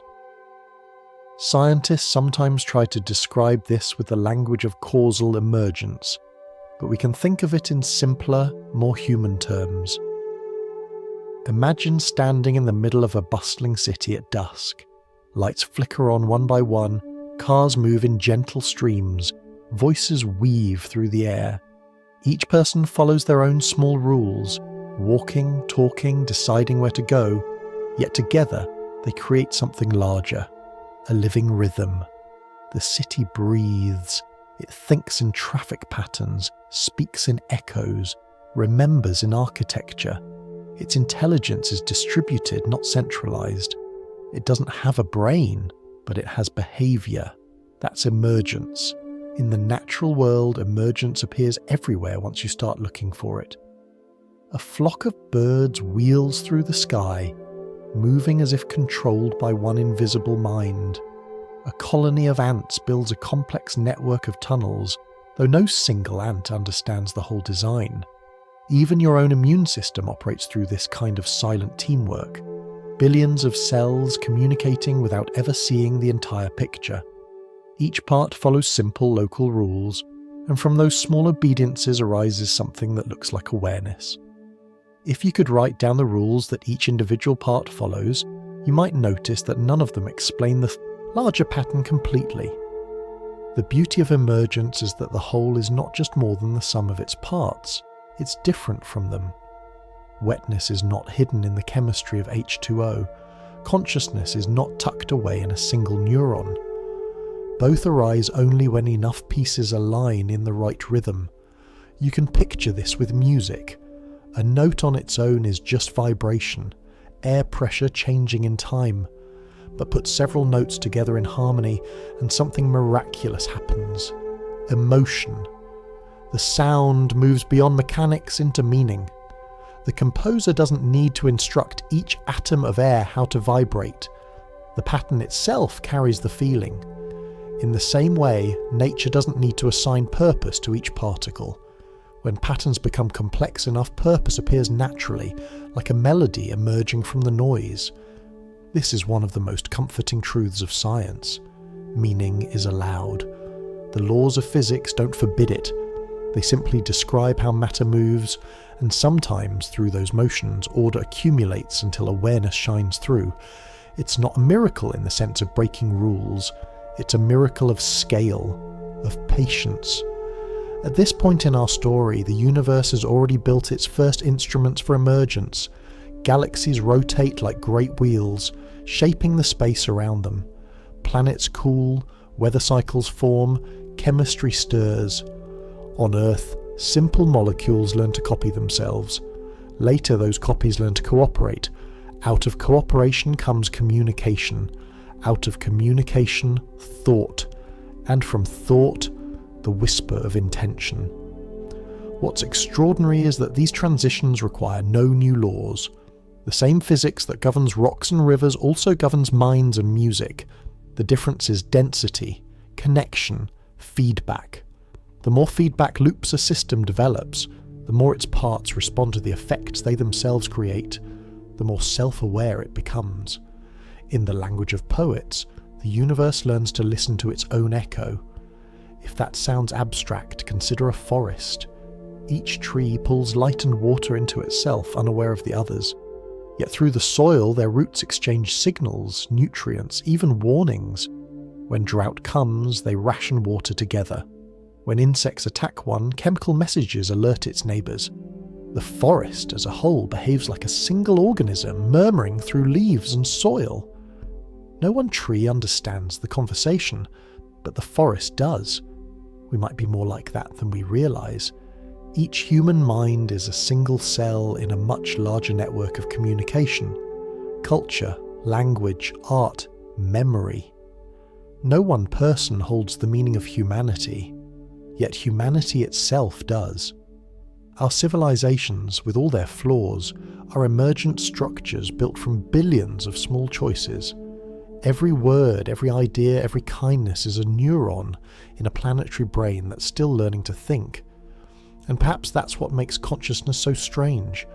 It's not contained in one skull, but in the relationships between beings. The light in your eyes is reflected in someone else's gaze. Understanding exists not inside you or me, but in the space between us, the quiet bridge where thoughts meet. The universe becomes aware of itself not through isolated observers, but through connection. Some thinkers call this downward causation. When the larger pattern begins to influence its parts, the melody shapes the notes, the forest guides the trees. But we don't need that phrase. We can simply say that the whole begins to care for itself. The structure preserves its integrity, tending its parts the way a body tends its cells. That's what we do every day without thinking. We act on behalf of the larger whole we are part of, whether that whole is a family, a species, or a planet. Maybe that's what emergence has been building toward all along, the ability of the universe to care for itself, to recognise that its own patterns are fragile, worth protecting. From atoms bonding to form molecules, to humans holding hands under the same sky, the story has always been about cooperation. If you listen closely, You can almost hear that cooperation humming through everything, a low vibration of coordination, the background music of existence. When the wind moves through a forest, the sound you hear is not chaos, it's collaboration. When neurons fire in your brain, the sparks aren't random, they're choreography. Even at the molecular level, nature is always rehearsing togetherness. And so, when we speak of emergence, we are really speaking of harmony, of the way the cosmos practices music through matter. The first time hydrogen and oxygen formed water, it was the universe testing its ability to make something soft. The first time light met chlorophyll, it was testing its ability to feed itself. The first time one mind comforted another, it was the cosmos learning compassion. In that sense, we are not apart from emergence. We are its latest verse. The universe has been learning to organize itself for billions of years, and now, through us, it has learned to wonder why. The same laws that govern falling apples also govern falling in love. The difference is just depth, connection, and feedback. And from here, the story opens into a final question.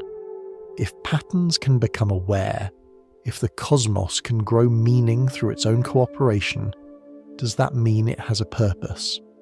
Or is purpose something we create from the inside, an echo of our longing to make the pattern last? Our journey next drifts softly toward that mystery, to the idea of meaning without a maker, purpose without design, and how the universe might still be sacred, even without a script. Our quiet journey now drifts toward one of the oldest questions ever asked beneath the star, the question of purpose. For centuries, humanity has looked up at the sky and wondered, was this made for something? Are we here by chance or by design? Is there a watchmaker behind the watch? Or is the ticking of the universe itself enough? To ask that is to ask something deeper than theology or physics. It's to ask why meaning feels so natural to us, why our minds can't help but trace patterns onto the night. You've probably felt it yourself, staring at a sunset and thinking, this must mean something. But perhaps the truth is softer than either yes or no. Perhaps purpose, like light, doesn't come from above or below, but from within the space between. Long ago, a man named William Paley tried to answer the question with an image. He said that if you found a watch lying on the ground, its intricate gears would tell you it had a maker.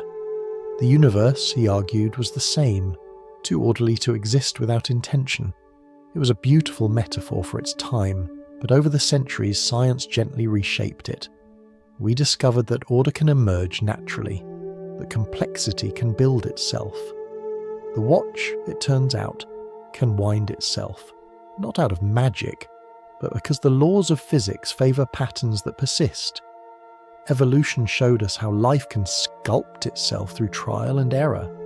The forces of nature, gravity, electromagnetism, chemistry, already contain the logic needed for creativity.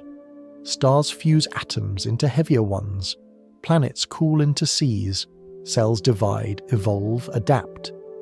Given enough time, randomness and law intertwine until something resembling purpose appears. It isn't imposed from outside, it grows from within, like frost forming on glass, a pattern with no author but beauty itself. If you imagine the multiverse we spoke of earlier, countless universes bubbling from the same cosmic sea, then purpose becomes even more delicate. In that picture, most universes may be sterile or chaotic, unable to host complexity at all. But in a few, the conditions are just right for structure, chemistry, and life. It isn't that someone aimed the conditions perfectly, it's that all possibilities exist somewhere, and we happen to live in one of the rare worlds that sustains observers. The physicists call this the anthropic principle, but we can think of it more gently. The universe doesn't need to target meaning to create it. It simply allows enough space for meaning to grow. If that sounds cold, it needn't be. There's a quiet wonder in realizing that purpose doesn't have to be assigned to be real. You can love a melody even if no one composed it. The waves can carve a pattern on the shore, and though no hand drew it, the shape still touches you. Beauty doesn't vanish just because it's unplanned. If anything, it becomes more miraculous, a whisper of order rising naturally from the hum of chance. And yet, we still long to belong to something larger. That longing itself may be an emergent property. The universe's awareness folding inward to admire its own handiwork. Through us, the cosmos contemplates itself. We are the part of nature that looks back and asks, why? Whether or not there's a grand designer, that ability to wonder may be purpose enough. Think of how life behaves. Every organism acts as if it has intention, reaching for sunlight, avoiding danger, seeking balance. A tree doesn't have a philosophy, but it leans toward the light all the same. Its growth, its persistence, is a quiet declaration of purpose written in sap. That tendency to preserve, to seek, to flourish, might be the universe's closest thing to meaning. If we follow this thread further, we find something even more poetic. That purpose and entropy, those supposed opposites, are partners. Entropy gives time its direction, and purpose gives it story. One provides motion, the other intention. Together they create the feeling of a life moving forward, of change that matters. Every act of creation, from the birth of a star to the writing of a poem, is entropy's energy briefly gathered into meaning before it disperses again. So maybe we can release the old need for an external maker. The watchmaker metaphor was beautiful, but incomplete. It placed creativity outside the watch, when in truth, the watch itself, the laws of nature, already carry the ability to generate harmony. Purpose doesn't have to be written before the universe begins. It can bloom from the unfolding itself.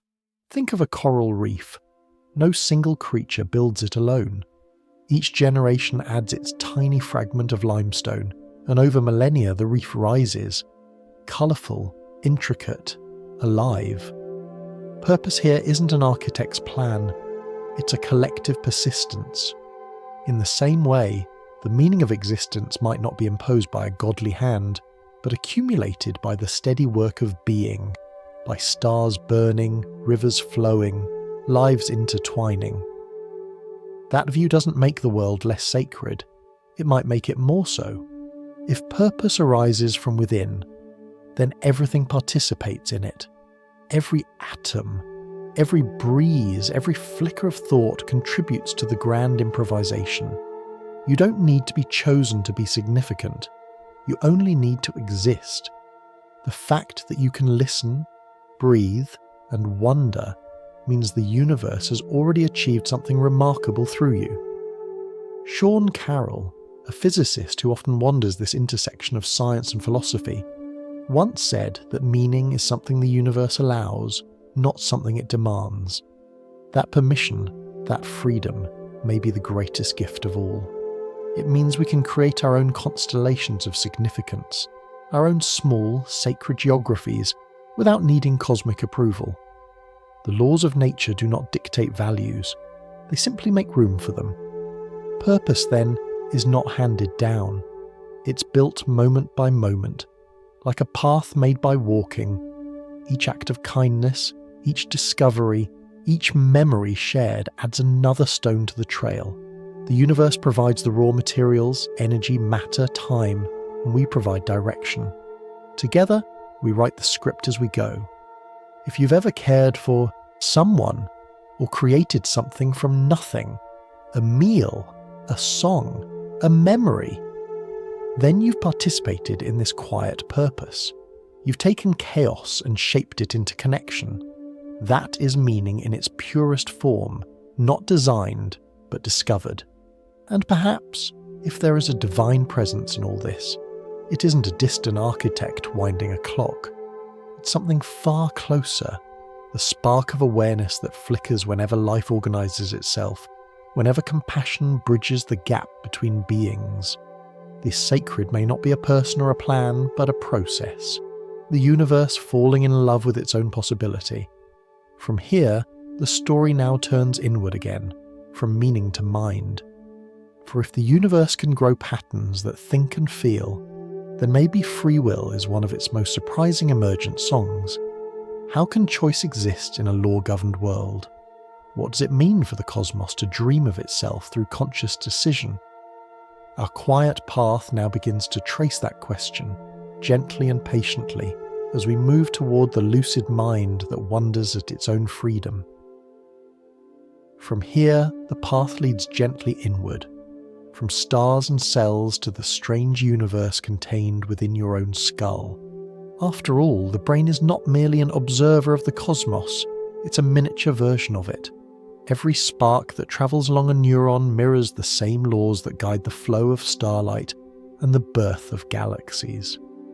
The brain is, in a sense, a universe dreaming of itself, billions of small fires flickering together in the dark, each following the rules of nature, and yet together creating something that feels like freedom.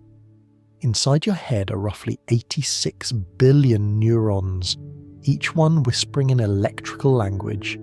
They never sleep all at once. Even when you drift off, some keep watch.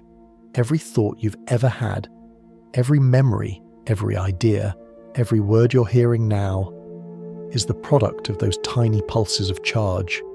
They obey physics perfectly. Every ion, every molecule inside them moves exactly as the laws dictate. And yet, from that clockwork emerges spontaneity, choice, personality, something law-bound that somehow feels alive. If you were to zoom in on a single neuron, it wouldn't look like free will. It would look like a network of cause and effect. A signal arrives, chemicals shift, the neuron fires. There's no pause, no deliberation. But when billions of these micro-events overlap, their patterns become too complex to trace. From that chaos, something slower and deeper takes shape, the mind's sense of deciding. Neuroscientists once noticed a curious phenomenon they called a readiness potential, a faint electrical signal that appears in the brain just before a person becomes aware of making a decision. At first, some thought this meant free will was an illusion, that the brain decides before you do, but the truth may be gentler than that. The signal doesn't prove we lack choice. It suggests that choice ripens like fruit. It begins quietly below the surface, where countless possibilities are weighed and rehearsed. Then, when it's ready, the feeling of deciding blossoms into consciousness. A thought doesn't appear out of nowhere. It blooms. Like the opening of a flower, it gathers in visible preparation before showing its colour. The moment you say, "I've made up my mind," is just the final petal unfolding. And just as you don't command a flower to open, your conscious mind doesn't need to dictate every neural process to feel ownership of a choice. You are the garden, not just the gardener. In this way, the brain's determinism and our felt freedom are not enemies. They are layers of the same process, moving at different scales. On the smallest level, neurons obey cause and effect. On the larger level, you experience that organized cause and effect as preference, intuition, will. The harmony between those levels, between the mechanical and the meaningful, is what philosophers call compatibilism. But we can think of it more simply, as music. Each neuron is like a note, simple, repetitive, predictable. But when played together, those notes become melody. You are that melody. The brain doesn't escape the laws of nature to become free. It uses them to compose. Freedom is not lawlessness. It's complexity finding rhythm. It's tempting to think of the mind as a kind of puppet stage, where neurons pull strings and consciousness merely watches. But that image misses something vital. The brain is not a hierarchy with commands flowing down. It's a conversation. Every region talks to every other, in loops that form loops of their own. Decision-making isn't a single light turning on. It's 1,000 lanterns slowly brightening until the whole landscape glows. When you reach for a cup of tea, the movement begins before awareness catches up. But awareness isn't absent. It's supervising gently, like a conductor listening more than directing. The musicians, your neurons, your reflexes, your memories, already know their parts. They've played this song many times. You're not forcing them to act. You're joining in the rhythm, feeling the harmony of action and intention. If you close your eyes, you can sense that coordination, the faint hum of thought moving through you, as if your mind were a quiet electrical forest. Each neuron a tree flashing with bioluminescent light, passing signals like wind through branches. The whole forest follows the weather of your emotions, calm when you rest, stormy when you worry, luminous when you dream. And yet, for all its sophistication, the brain is made from the simplest ingredients, atoms that have no sense of self, particles that once floated in a star's core. Somehow, through sheer arrangement, those atoms learn to wonder what they are. It's as if matter became curious about matter. Out of the chemistry of cells grew awareness, the ability to step back and ask, who is thinking this thought? That question is the echo of the universe recognizing itself in a miniature. There's a quiet humility in knowing that. It means your most private thoughts are part of a cosmic lineage. The same laws that turn galaxies are turning within you. The difference is scale, not principle. When your neurons spark, they follow the same physical story as lightning in a storm or the flicker of a distant quasar. You are quite literally physics that learn to self-reflect. But awareness, despite its cosmic origin, feels deeply personal. Each of us lives inside a private theatre of perception, where images, sounds, and memories mingle into something intimate and immediate. The laws of physics create the stage, but the play itself, your sense of being alive right now, is an improvisation that never repeats. Every moment is a new arrangement of the same timeless ingredients. That is perhaps why the universe feels alive through us, because we give it variation. It writes the rules, we provide the improvisation. The same neurons that obey chemical laws also tell jokes, fall in love, compose songs, and stare at the stars. Somewhere between the voltage of a thought and the warmth of a feeling, the impersonal laws of nature turn into a personal story. If you've ever had the sense that a decision just came to you, not forced, not reasoned, but arrived fully formed, you've felt the harmony between the unconscious and the conscious. Your neurons built the scaffolding quietly, brick by brick, while you were occupied elsewhere. And when it was ready, the idea stepped forward, as if it had been waiting all along. The mind is a patient collaborator, so maybe free will is not a switch to flip, but a flower to nurture, a process that unfolds across time, from the molecular to the mental. We are not puppets of physics, nor ghosts above it. We are bridges, the universe finding balance between structure and spontaneity, between obedience and art. And if we follow this thread further, we find that this balance doesn't end at the edges of the brain. It extends outward, into the very nature of freedom itself. If everything in the cosmos follows law, then how can anything truly choose? The answer may lie not in escaping the current, but in learning to swim within it, to steer gracefully inside the river of cause and effect. The trail of thought now carries us from the flickering forest of the brain to the larger landscape of freedom, the space where law and choice meet. For centuries, philosophers have struggled to describe this balance. Some imagined a universe so precise that if someone knew every atom's position, they could predict the future perfectly. Others pictured the opposite, a world ruled by chance where nothing is truly decided until it happens. But between those extremes lies a quieter possibility, that we are free within the flow, not outside it. That the current sets the direction, but we still choose how to swim. The physicist Pierre-Simon Laplace once dreamed of an intelligence that could see everything at once, every particle, every motion, every future. If such a being existed, he said, the universe would hold no surprises. But the truth is gentler. Even the most complete equations can't account for every ripple, every fluctuation of air, every spark of chaos. The world is too interconnected, too alive for any observer, human or divine, to know it all in real time. We are not that all-seeing intellect, and perhaps that's the point. We are creatures within the wave, not outside it. The river of cause and effect carries us forward, but within that current, we can angle our strokes, change our speed, shift our focus. The water flows where it must, but we can choose how to move through it. That's what compatibilism means in plain language, the recognition that freedom and law are not enemies, but partners, structure and spontaneity intertwined. You can feel this every day, in the smallest acts. Think of driving through a city. You follow traffic lights, speed limits, the rules of the road. The structure is fixed, but within it, you choose where to turn, when to stop, when to look at the sunset glancing off the buildings. Or picture jazz musicians improvising together.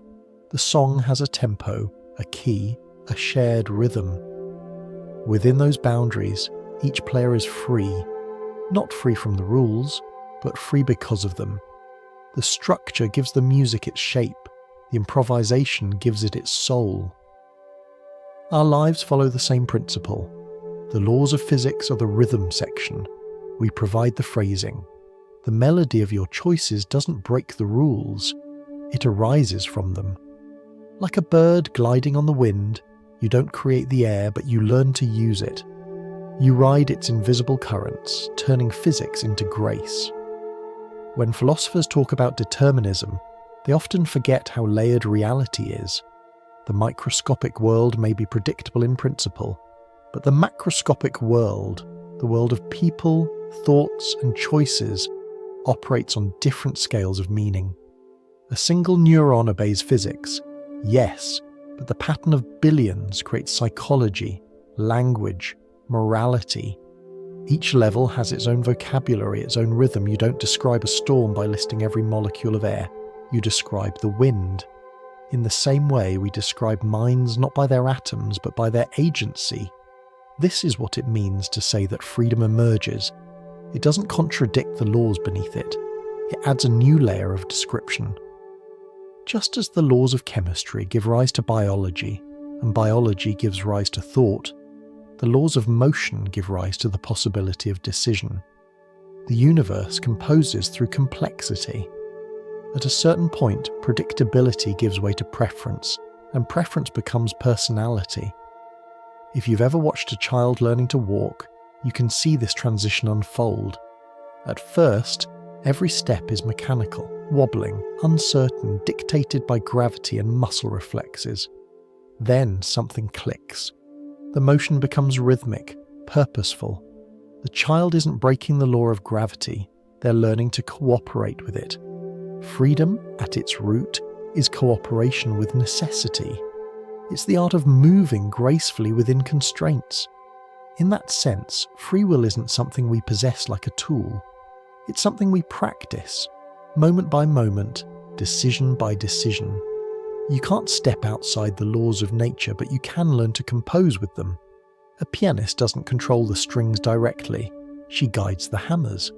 A surfer doesn't move the ocean, he listens to its breath. So too, our choices are acts of listening, subtle adjustments within the grand rhythm of cause and effect. There's a quiet beauty in this view, because it replaces control with participation. Instead of being puppets or gods, we become partners in the unfolding of the world. Each decision you make is both determined and creative, a response to the universe that reflects it back in your own tone. You're not an exception to the rules, you're their living expression. Even randomness, which once seemed like the only escape from determinism, turns out not to be freedom at all. Chance may open possibilities, but meaning requires choice. True freedom is not chaos. It's coherence, the ability to shape outcomes within the boundaries of what's possible. A jazz musician who plays random notes isn't free, they're lost. Freedom is the skill to make the song sing back. When you step back, this harmony between law and agency feels almost spiritual. The universe writes the music, but you choose the phrasing. The tempo of time continues whether you dance or not, but when you do, it becomes your dance.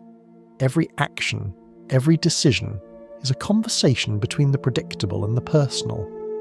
The wave moves forward, and you, inside it, trace a pattern that's uniquely yours. If you were to zoom out far enough, you'd see every living thing moving this way, each a small improvisation in the cosmic score. A bird steering through a gust of wind, a seed turning toward light, a mind shaping its future. Freedom, everywhere, is just complexity finding its rhythm. It's remarkable how this insight changes the tone of existence. Instead of fearing determinism as a loss of control, you start to see it as a kind of trust. The same laws that move the planets also move your pulse. The same equations that describe falling rain describe the firing of neurons when you decide to speak, to help, to love. The dance is vast, but you are part of it. You are its improvisation, not outside the music, but inside it. So the next time you face a choice, maybe you don't need to wonder whether it's truly free. Maybe you can simply notice how it feels. Notice the build-up of thought, the quiet readiness before decision, the calm satisfaction of alignment when you act. That moment of harmony, when intention and outcome fit together, is freedom. Not the ability to break the rules, but to move with them so elegantly that they disappear into flow. And if we follow this melody a little further, it leads us to the threshold of awareness itself. The moment when consciousness realizes it's dreaming, and the universe, through us, wakes up inside its own creation. For freedom without awareness is movement without reflection. To feel truly alive, the cosmos must know that it is, and that, in its purest form, is lucidity. If we follow the thread a little further, the journey brings us to a mirror, not a glass one, but the kind that looks back from within. This is where the idea of consciousness begins to shimmer, like light realizing it can see itself. After tracing the laws of matter and the flow of choice within them, we arrive at something subtler, awareness, the silent witness behind every thought. You could think of consciousness as the lucid moment inside reality's dream. Just as a dreamer sometimes realizes they are dreaming, the universe, through us, realizes it exists. Awareness isn't separate from nature, it's nature reflecting. The atoms that built your brain don't just obey laws, they've arranged themselves into a system that can notice those laws, ask about them, and feel wonder because of them. It's as if the cosmos reached a certain level of complexity and whispered, "Oh, it's me." The philosopher Alan Watts once described the mind as a way for the universe to look at itself from different points of view. Each of us is one of those points, a small window through which the infinite sees. But these windows are not isolated. They're made of the same glass. The consciousness that lights your mind is not fundamentally different from the one that lights mine. The universe doesn't divide its awareness into fragments. It simply experiences itself in many directions at once, like sunlight refracted into rainbows. It's easy to mistake awareness for something fragile hidden somewhere in the brain, but in truth, it might be more like the ocean itself, vast, continuous, with every wave just a local expression. Your thoughts, your feelings, even your sense of self are patterns on the surface. They rise and fall, sparkle and dissolve. Yet the water beneath, that quiet field of awareness, remains the same. In dreams, we catch glimpses of this unity. The entire dream world is generated within a single mind, yet it contains many characters, landscapes, even conversations. You, the dreamer, play every role at once, but forget that you do. Waking life may be similar. Consciousness creates distinctions, self and other, here and there, so it can interact with itself. The separations are part of the play. Without them, there will be no story, no curiosity, no experience of return. Science approaches consciousness carefully, describing it as a pattern of activity that arises when enough information flows through a system. But words like information and pattern don't quite capture the intimacy of awareness. What matters isn't just that the brain processes signals, it's that those signals form a continuous self-updating picture of the world. The mind doesn't merely register reality, it participates in it. Some researchers speak of integrated information, the idea that awareness grows when parts of a system communicate densely with one another. We can think of this softly without numbers or diagrams. Picture a network of candles in a dark room. If each candle burns alone, the light is scattered and dim. But if their flames reflect in mirrors, multiplying, deepening, illuminating one another, the room brightens. The light seems to thicken, to gain a quiet presence. Consciousness may work like that, reflections folding back on themselves until awareness becomes more than the sum of its sparks. It's tempting to ask where exactly this awareness resides. Is it in the neurons, in the electric fields that dance between them, or somewhere beyond, woven into the very structure of space? We don't yet know. Perhaps the question itself is like asking where the melody lives inside a song. It lives nowhere and everywhere, in the relationship of the notes, in the timing, in the resonance. Consciousness may be the same, a rhythm more than a location. There's a simple experiment you can do right now. Take a slow breath and feel yourself listening. Notice not just the sounds around you, but the quiet space in which those sounds appear. That space, that stillness that holds everything, is awareness. It doesn't come and go like thoughts do. It was here before this sentence began and will remain after it ends. It is the canvas upon which all experience is painted, and yet it is invisible, colourless, formless. Without it, nothing could appear. Sometimes when you're deeply focused, reading, painting, or listening to music, you may forget yourself entirely. Time falls away. The boundary between you and the world softens. That state psychologists call flow. But seen another way, it is lucidity, the mind resting in its natural clarity, free of the noise of self-talk. Awareness doesn't vanish in those moments. It becomes pure participation. It is the same awareness that looks through your eyes, the same that dreams, the same that drifts into sleep. It never truly stops.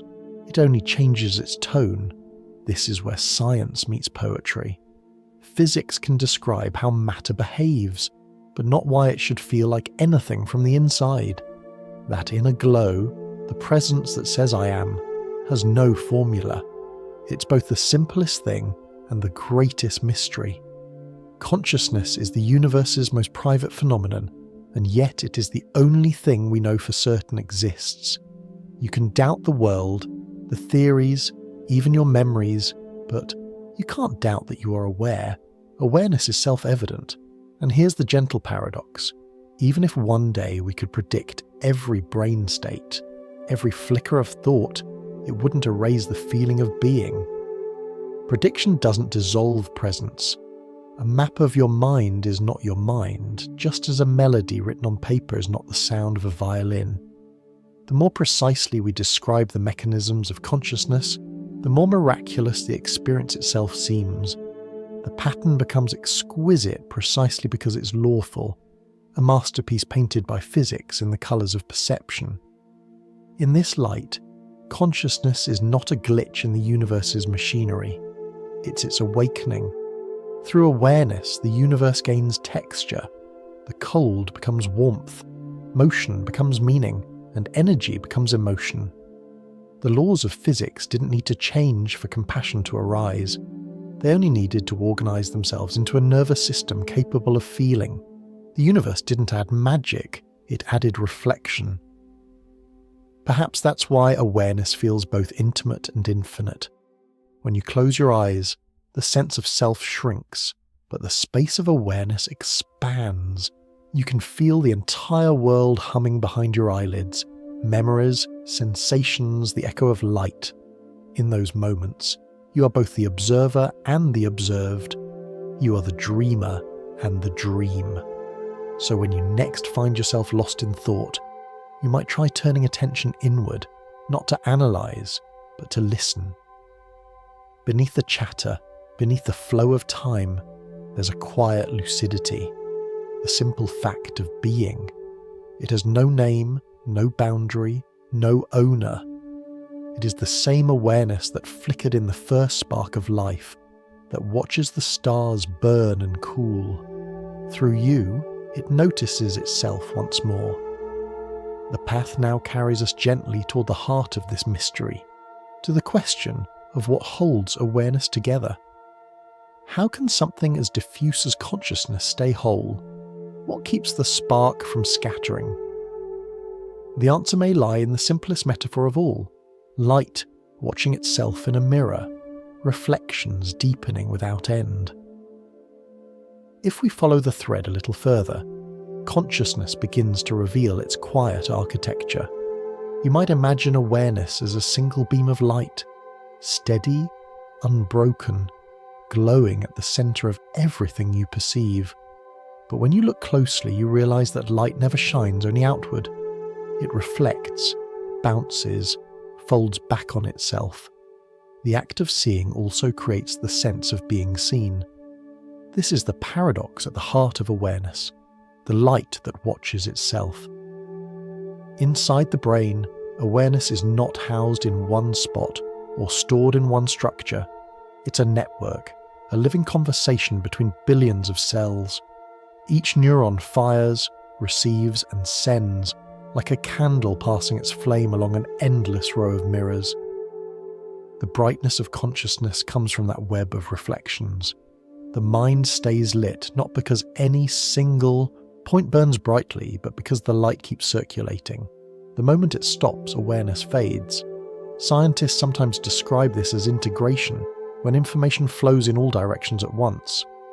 But we can think of it more softly. A system becomes aware when its parts start listening to one another. Like musicians tuning their instruments before a concert, every neuron adjusts its pitch, responding to the others until harmony emerges. The more tightly they cooperate, the clearer the melody of awareness becomes. If this sounds abstract, think of a candle in a mirrored room. The candle's flame is small, but its reflections multiply endlessly, creating a sense of vastness and depth. Each reflection depends on the others. Remove one mirror, and the room grows dimmer. Consciousness works like that. An infinity of reflections, each adding to the brightness of being. Awareness doesn't belong to any single neuron or process. It's the light formed by their collective echo. It's easy to forget that the body itself is part of this conversation. Awareness doesn't live only in thought. It ripples through your senses, through heartbeat and breath. The brain may interpret the signals, but the signals come from the whole organism. When you close your eyes and feel your chest rise and fall, what you're sensing is not just air and muscle. It's a loop of information that tells you you exist. The boundary between body and mind is not a wall, but a shimmer, a place where physics turns into feeling. In a quiet way, this understanding unites everything we've explored so far. The laws that govern stars and atoms also govern awareness. Energy flows, patterns interact, systems stabilize, and out of that stability emerges something that can notice itself. You might say the universe has always been self-reflective. Consciousness is simply its clearest mirror so far. This reflection doesn't require mysticism. It arises naturally from connection. When enough parts of the universe become linked in a feedback loop, responding, adjusting, remembering, the system gains interiority. It's no longer just a mechanism, it has perspective. A thermostat senses temperature, but it doesn't sense itself sensing. A mind does. That small shift, awareness of awareness, is the spark that turns matter into meaning, and yet awareness remains elusive, impossible to capture completely. You can describe its components, neural activity, electrical fields, biochemical flows, but not its essence. It's like trying to define the warmth of sunlight by measuring its wavelength. The data is correct, but the feeling remains beyond it. The glow of consciousness is experiential, not mechanical. You can't step outside it to see what it's made of because it is the very light by which seeing happens. Some traditions call this the witness, the part of you that observes without judging, that stays unchanged through every experience. Notice how even as thoughts and emotions rise and fall, a deeper stillness remains behind them. That stillness isn't something you control. It's what you are when everything else settles. The witness is awareness stripped of content, the light before it shines on anything in particular. Physics hints at a similar mystery. Light, in its purest form, is both particle and wave, both here and everywhere, depending on how you look. Consciousness feels the same, both individual and universal, both local and limitless. You can't say where it starts or ends because it doesn't obey boundaries the way matter does. It fills whatever space it finds, the way sunlight fills a room regardless of shape. If you could step outside time and look at the universe as a whole, you might see consciousness threaded through it like a faint golden filament, weaving from star to star, atom to atom, person to person. It's not a separate ingredient, but an arrangement, a shimmering continuity of attention that began the moment the cosmos learned to organize itself. From the flicker of the first particles interacting to the neurons firing in your mind right now, the same principle repeats. The universe, noticing the universe. This leads us back softly to the question that has haunted both scientists and mystics. Is awareness fundamental? Is it built into the fabric of reality, like space, time, and energy? Or is it an emergent song that arises only when the instruments of biology are tuned just right? We don't yet know, but either way the result is the same. The cosmos is awake, at least in part, and it's listening through you. If you've ever looked into someone's eyes and felt a strange recognition, that moment when the distance between two selves disappears, you've touched that unity. The light in your gaze and the light in theirs are not different flames. They're reflections of the same source, meeting halfway. The entire universe may be built on that same principle of resonance, matter and awareness mirroring each other until they blur. Maybe that's what people have always meant by the word soul. Not a separate substance, but the luminous thread connecting inner and outer worlds. Not something trapped inside you, but something that extends beyond you. The same way light from a candle touches every wall. In that sense, the divine, if it exists at all, might not be elsewhere. It might be this very continuity, awareness woven through matter, physics dreaming itself into tenderness. When you breathe, you participate in that continuity. When you look at a star, the light entering your eyes left its source long before you were born, yet now it becomes part of your consciousness. The star completing its journey by arriving as experience. The universe has waited billions of years for that moment of recognition. Through you, its light has finally come home, and perhaps that's all we ever needed to know. That awareness and the cosmos are two sides of the same mirror. The laws of physics explain how the light moves, but consciousness explains why it shines. To exist is to witness. To witness is to keep the flame alive. Our path now begins to soften once more. We've travelled from the outermost galaxies into the innermost awareness. Ahead lies the final arc of the story, the place where science and wonder reunite. For even the universe, in all its brilliance, must learn to forget, to forgive, and to rest. The story now turns towards something quieter, the art of forgetting. Just as the mind drifts into sleep after a long day of thought, the universe too seems to practice its own kind of rest. It forgets, not from failure, but from wisdom. Forgetting is how it makes space for the future. Entropy, that soft engine we met earlier, is often called the universe's memory loss. Energy spreading, order dissolving, patterns blurring into mist. Yet this forgetting is not destruction, it's renewal. When the cosmos lets go of its precise arrangements, it creates room for new forms to arise. Like a forest after autumn, the fallen leaves decay, feeding the soil for spring. The past doesn't vanish, it transforms. You can feel this principle in your own mind. Every night when you sleep, the brain performs its own housekeeping. Neurons replay fragments of the day, sorting what to keep and what to release. Memories consolidate. Others fade gently away. The clutter of consciousness is pruned back, like branches trimmed so the tree can breathe. We don't remember every detail of a conversation or every sound of the street, and that's a mercy.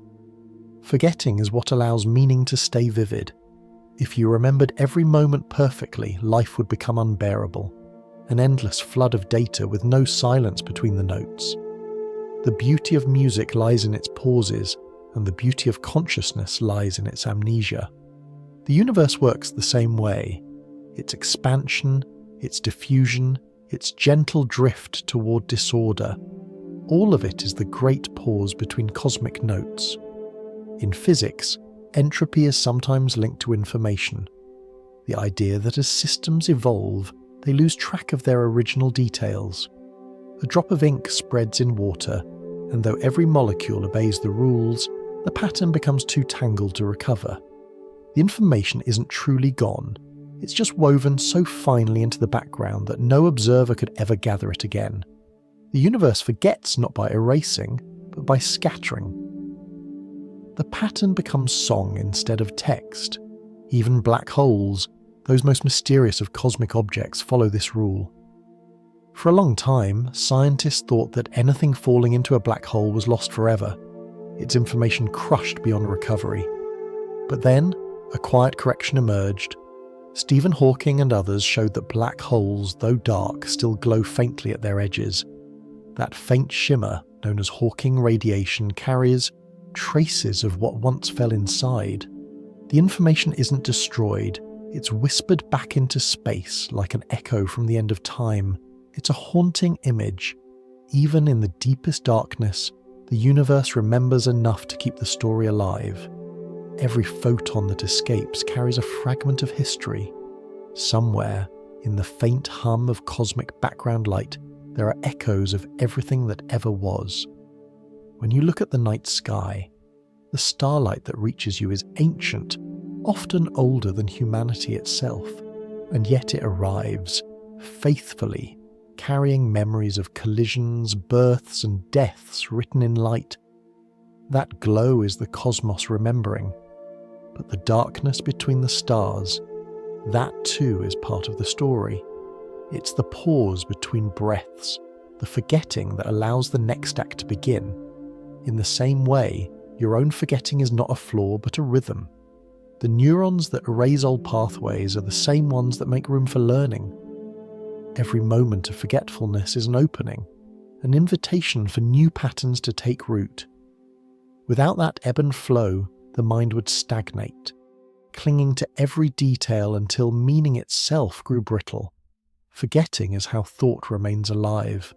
Even nature's cycles depend on this balance. A river forgets its own ripples the moment they pass. The wind doesn't keep a record of every leaf it's moved. Clouds drift, dissolve, and reform endlessly, never holding the shapes they once wore. The earth itself is constantly erasing and rewriting. Mountains ground to dust, dust pressed into stone, stone melted into magma. From loss comes continuity. There's a quiet grace in realizing that impermanence isn't cruelty, it's compassion in motion. The universe forgets so it can forgive itself, again and again. Every ending softens into a beginning. Every collapse makes space for something gentler to grow. If you've ever sat by a fire and watched the embers fade, you've seen this in miniature. The warmth doesn't vanish, it travels. The smoke drifts upward, the light lingers on your face, and long after the fire has gone, its heat remains in memory. The universe works the same way. What seems lost is only changing form. In recent years, physicists have begun to suspect that information might be eternal, that nothing is truly erased, only rearranged in ways we can't trace. It's as though the universe keeps a perfect diary written in invisible ink. Every event, every heartbeat, every falling leaf is recorded somewhere in the fabric of space-time. But for us, the beauty lies in not being able to read it all. Too much remembering would steal the wonder from mystery. Perhaps that's the lesson entropy has been teaching since the beginning, that forgetting is not failure, but faith. Faith that what is essential will return in another form. Faith that the story continues even when the pages are scattered. The universe doesn't mourn what it loses, it transforms loss into potential. At the level of emotion, we do the same. When you let go of something, a regret, a version of yourself, a moment that cannot return, you're mirroring the cosmos. You're practicing entropy's wisdom. The heart forgets not because it is careless, but because it must stay open for what comes next. And maybe that's the most peaceful way to see time, not as a thief stealing moments, but as a gardener pruning them. Each second dies to make room for the next blossom. Each goodbye clears the air for a new greeting. The arrow of time, that steady push from past to future, is simply the universe's way of keeping the garden growing. If you listen closely to that movement, the hum beneath all change, it feels almost like breathing, expansion and contraction, remembering and forgetting, creation and decay. The cosmos inhales stars and exhales dust, just as you inhale air and exhale warmth. In that rhythm, the boundary between yourself and the universe begins to blur. You too are made of forgetting and renewal.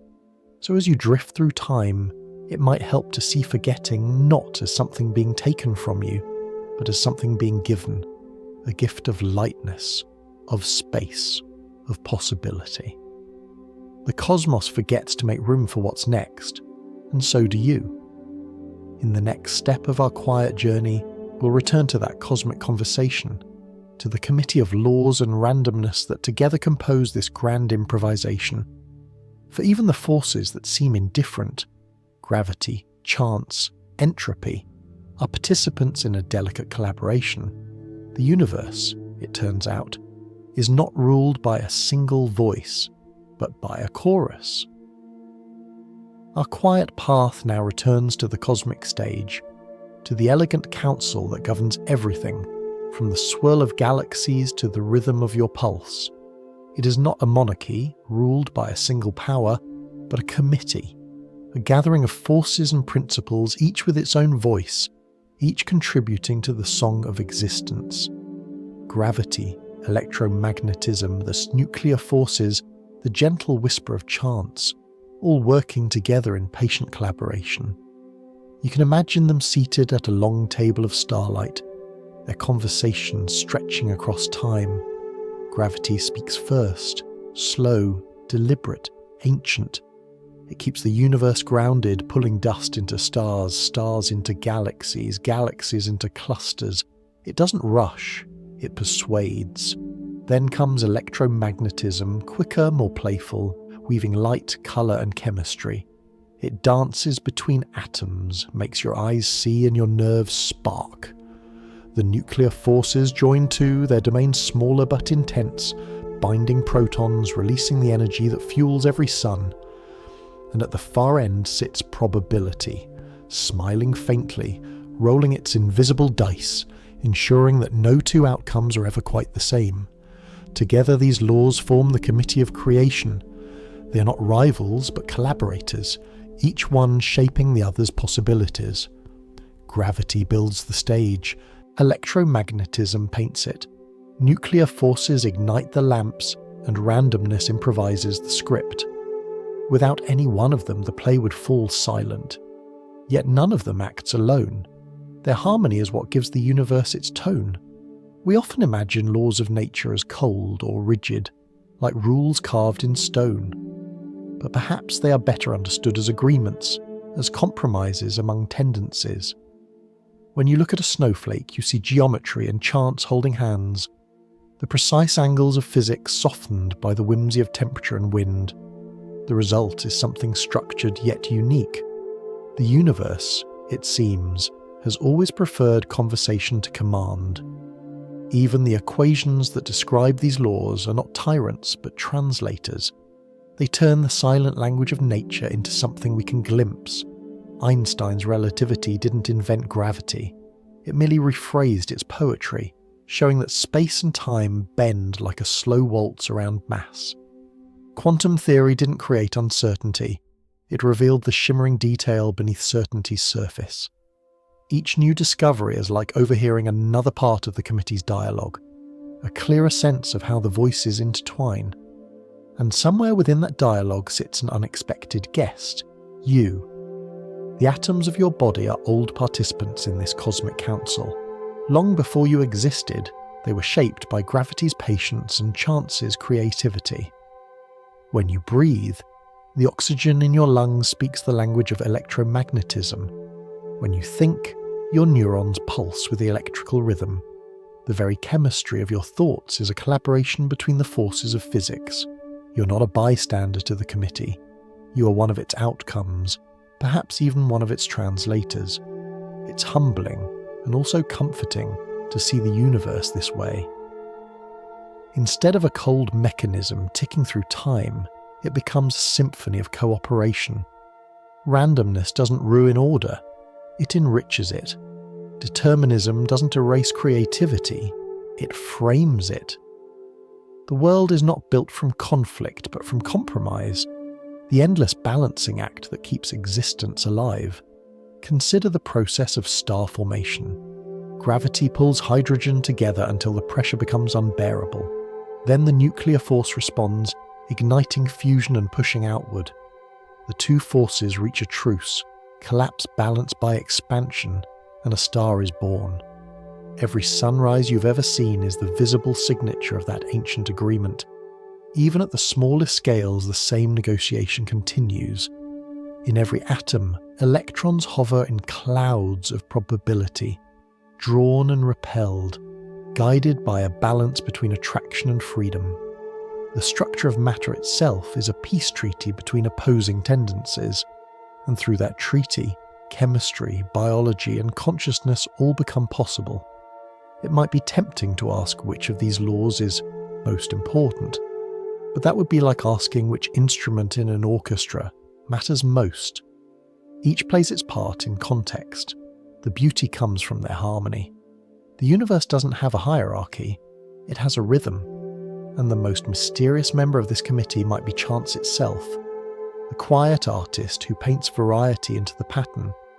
Without randomness, stars would form identically, life would evolve predictably, and no two moments would differ. But chance ensures surprise. It sprinkles the universe with individuality, from the shape of clouds to the pattern of fingerprints to the quirks of a human laugh. Even in the strictest law, there is room for improvisation. If you listen closely, you can almost hear how these forces collaborate. Gravity hums the bass, electromagnetism provides melody, quantum fluctuations add soft percussion. The result is the hum of the cosmos, steady, intricate, alive.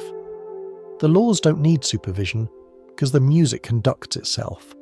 Some thinkers describe this as the universe's self-organizing nature, the ability to evolve complexity from simple rules. But you don't need the phrase to understand the feeling. You see it every day. A flock of birds wheels in formation without a leader. A river finds its path through stone. A mind finds clarity after confusion. Order and chaos aren't enemies, they are partners in a long dance.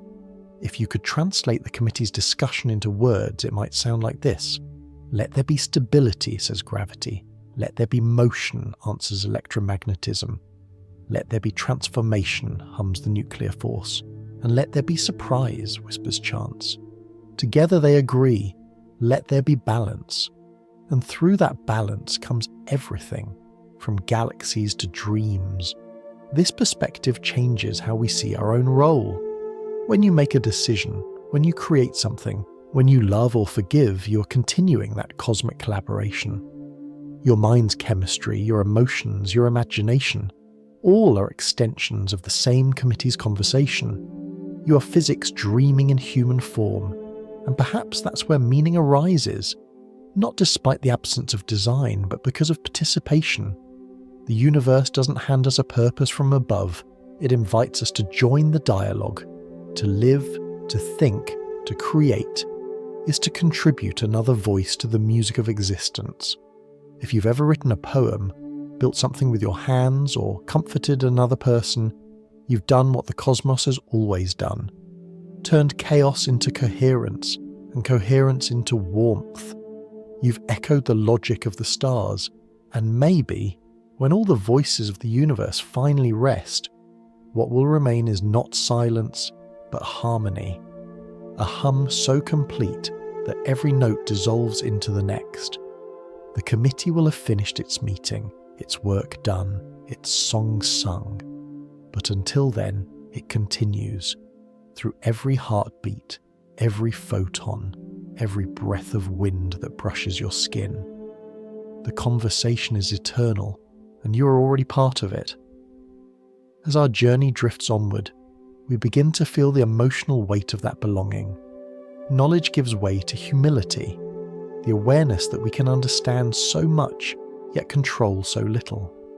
Ahead lies reflection, the quiet art of wonder, of reverence, of knowing when to stop speaking and simply listen to the dream we're in. The trail of our story now softens. After travelling through galaxies, equations, and the delicate council of laws, we arrive somewhere quieter, a place not of answers, but of listening. For if the universe is a dream, then humility is the moment when the dreamer pauses, opens its eyes, and realises the beauty of not knowing everything. Humility is not defeat. It is the recognition that even in understanding, mystery remains, and that the mystery itself is sacred. The deeper we look, the more we find that the edges of knowledge shimmer like a horizon we can never quite reach. Beyond each discovery lies another landscape, another unanswered question, stretching endlessly into the dark. You can feel this same truth in yourself. The more you learn, the more you sense how small you are in the grand conversation. And yet, smallness does not mean insignificance. A whisper is small, but it can move hearts. A candle is small, but it keeps the night company. The humility of the dreamer is the understanding that we do not control the dream, but we are blessed to be part of it. When we peer into the machinery of nature, it is easy to feel powerful. We can measure the age of stars, split atoms, map the folds of the brain. For a brief time, it seems that knowledge itself is dominion, that to know is to rule. But every discovery, if looked at long enough, reverses that illusion. The more precisely we grasp the laws of nature, the more we see how vast and ungovernable they truly are. Knowledge humbles by revealing how much of creation exists beyond our reach. Imagine standing at the shore of an ocean you can never cross. Each wave that touches your feet is an answer, clear, beautiful, complete in itself. But every wave also pulls back, hinting at a depth too wide to fathom. Science is like that. It brings us truths, shimmering and precise, but always followed by deeper questions rolling in from beyond. Humility doesn't silence curiosity, it refines it. Instead of asking, how can we control this? Humility asks, how can we understand our place within it? It's the difference between seeing the universe as a puzzle to solve and seeing it as a story to be part of. You can sense this shift in tone throughout the history of exploration. The first astronomers thought they were charting the heavens to master fate. Later, they realised they were tracing poetry written in starlight. Biologists once searched for life's secret ingredient. Now they find wonder in the quiet collaboration of molecules. Neuroscientists once hoped to locate consciousness as if it were a pearl hidden in the brain. Now they see it as a shimmering web of relationships, something that cannot be possessed, only experienced. The humility of the dreamer is what comes after this recognition, that truth is not a trophy, but a shared breath between observer and observed. The universe allows us to know it only through participation. To study the stars, we must be part of their light. To study the mind, we must use the very awareness we're trying to understand. There is no outside vantage point, only deeper and deeper circles of belonging. Perhaps that is why so many scientists, after a lifetime of research, speak with reverence instead of certainty. They know how much remains hidden. Richard Feynman, one of the most playful physicists who ever lived, once said, "I can live with doubt and uncertainty and not knowing." It wasn't resignation, it was wonder refined into patience. To not know is to stay awake, to keep the dream alive. In a sense, humility is the universe teaching itself restraint. Just because it can build galaxies doesn't mean it fills every inch of space with them. It leaves room, vast silent room, for awe. Perhaps that same instinct echoes in us, the intuition that creation should be balanced by care, that the power to shape is inseparable from the wisdom to pause. You can see this principle at every scale. A painter stops adding brush strokes before the image loses its breath. A composer lets silence fall between notes. A gardener prunes so the plant can grow stronger. And even the cosmos expands at a rate that allows stars to form without tearing the fabric apart. There's rhythm in restraint, creation, and quiet in equal measure. We too are invited to practice this rhythm, to build without greed, to learn without arrogance, to dream without domination. Humility is not self-erasure, it's balance. It's remembering that while we can shape the world is also shaping us. Every thought we have is borrowed from nature's grammar, every invention, a rearrangement of elements that predate our species by eons. We are not gods of the machine, we are collaborators in its unfolding. And maybe that's what reverence really means. Not worship of something higher, but recognition of our partnership with what already exists. When you look at a mountain or a night sky and feel small, that feeling is not meant to diminish you. It's an invitation to widen, to stretch your awareness until it includes the mountain, the sky, the atoms in your breath. Humility is not shrinking, it's dissolving into participation. Even in theology, this shift appears. Ancient myths once imagined gods commanding creation with thunder and decree. But perhaps the divine is more like a conversation than a command, a dialogue between possibility and patience. If there is a creator, perhaps it never stopped creating. Perhaps the act of existence itself is still happening, an ongoing improvisation between law and imagination. That view turns prayer itself into collaboration. When you hope, you're not appealing to something above you. You're joining the creative current, nudging it gently toward compassion. Every time you choose kindness over cruelty, curiosity over fear, you're helping the dream steer toward warmth. You become part of the guidance system of the cosmos, not through control, but through care. And maybe that's the heart of humility, knowing that you don't need to understand everything to belong to it. The dream doesn't ask for mastery, only participation. You don't have to solve the mystery to live inside it gracefully. When we let ourselves rest in that understanding, knowledge and faith become the same thing. Not belief in answers, but trust in the beauty of questions. Wonder becomes our native language. And in that language, even silence has meaning. So, as the universe continues its long unfolding, you might imagine it pausing, not to plan or to judge, but to marvel at its own existence. Maybe every sunrise, every conscious thought, every act of love is the cosmos quietly admiring what it has become. Our journey is nearly at its close now, Ahead lies the soft return, the final exhale of the story, where knowledge settles into peace and the universe, through us, drifts gently toward waking. And so, we arrive at the quiet end of our journey, or perhaps its beginning, seen from another side. The night has grown long, and the stars outside may be fading into dawn. Yet, as your body rests and your mind drifts toward stillness, something larger is stirring. The faint hum of the universe, slowly waking up through you. If you listen closely, you might feel it, that gentle pulse beneath everything. It beats in your chest, in the rhythm of your breath, in the quiet electricity threading through your brain. It is the same rhythm that once pulsed through newborn stars, through the first atoms that danced into being. What you call you is just one small part of that grand awakening, a spark of matter that learned to notice itself and then to love what it saw.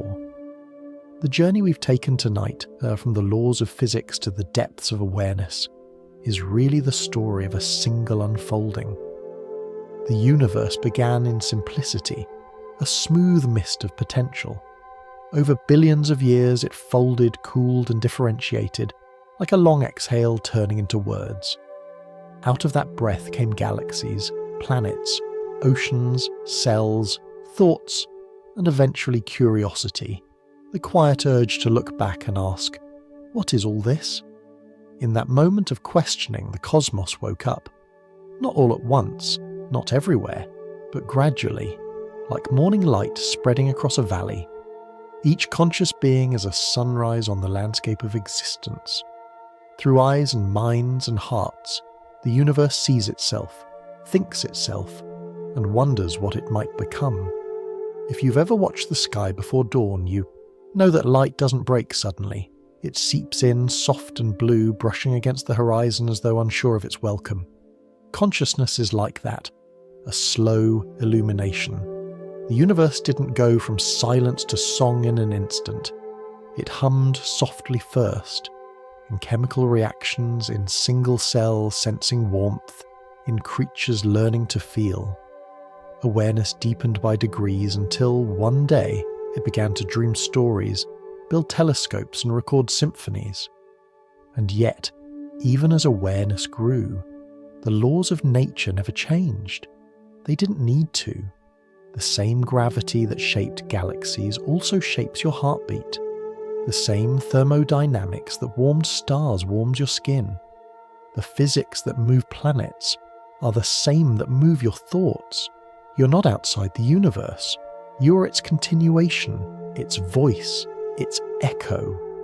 Every choice you make, every breath you take, is the cosmos expressing itself in a local accent. When you forgive, when you wonder, when you look up at the night sky and feel both small and infinite, that's the universe remembering what it is. Consciousness is not the opposite of matter. It is matter reaching awareness, like a flame realizing it's made of light.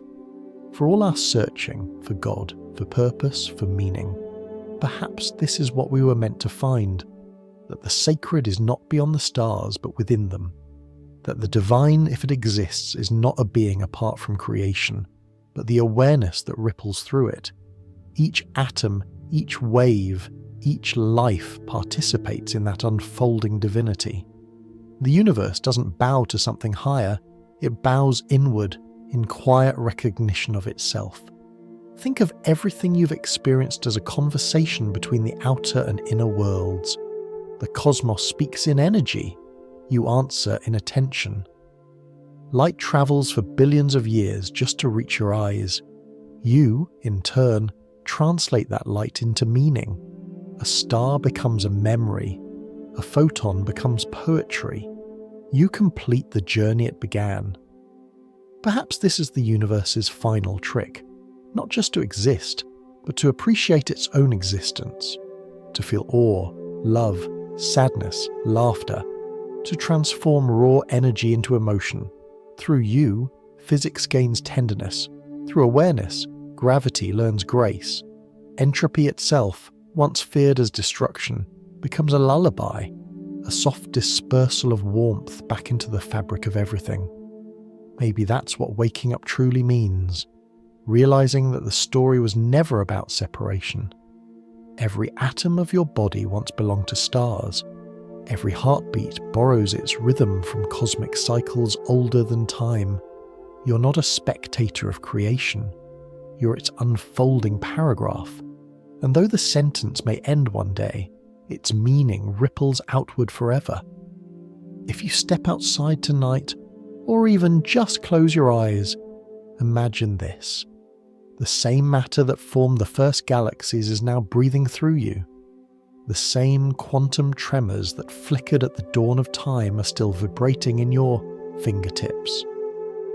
The boundaries between self and universe dissolve gently, like mist at sunrise. In that stillness, there is no out there and in here. There is only awareness looking at itself from two directions. And so, the great paradox completes itself. The universe is both asleep and awake, dreaming through its own physics, reflecting through its own eyes. When you rest, it rests through you. When you awaken, it stirs again, adding one more conscious note to the harmony of existence. This perhaps is why sleep feels sacred. When you drift into dreams, your awareness slips back into the current that carries everything. The same current that moves galaxies, the same flow that birthed stars. Sleep is not disconnection. It's reunion. A return to the quiet hum from which we came. And if the universe is dreaming, then maybe each of us is a fragment of that dream. A thought made of starlight. A fleeting question in an infinite mind. Our lives may be brief, but even the shortest spark contributes to the dawn. When you wake tomorrow, the universe will wake with you, a little more aware than before. So, as we reach the end of this journey, you might let yourself rest in that thought. You're not lost in the cosmos. You are the cosmos, lost in thought. Take one last deep breath. Feel the air move through you. The same air once breathed by trees, by ancestors, by ancient stars. It's the breath of meaning, the shared rhythm of all that ever was and ever will be. And as you exhale, let everything loosen. The questions, the striving, the wonder. Let them all settle into silence. For the universe doesn't need an ending. It only needs this, awareness resting in itself, the dreamer smiling within the dream. If your eyes are still open, you may let them close now. If your mind is still wandering, let it drift with the tide of this quiet cosmos. And if sleep finds you soon, perhaps you'll carry a piece of that starlight into your dreams, a reminder that even in rest the universe is still awake, gently breathing through you.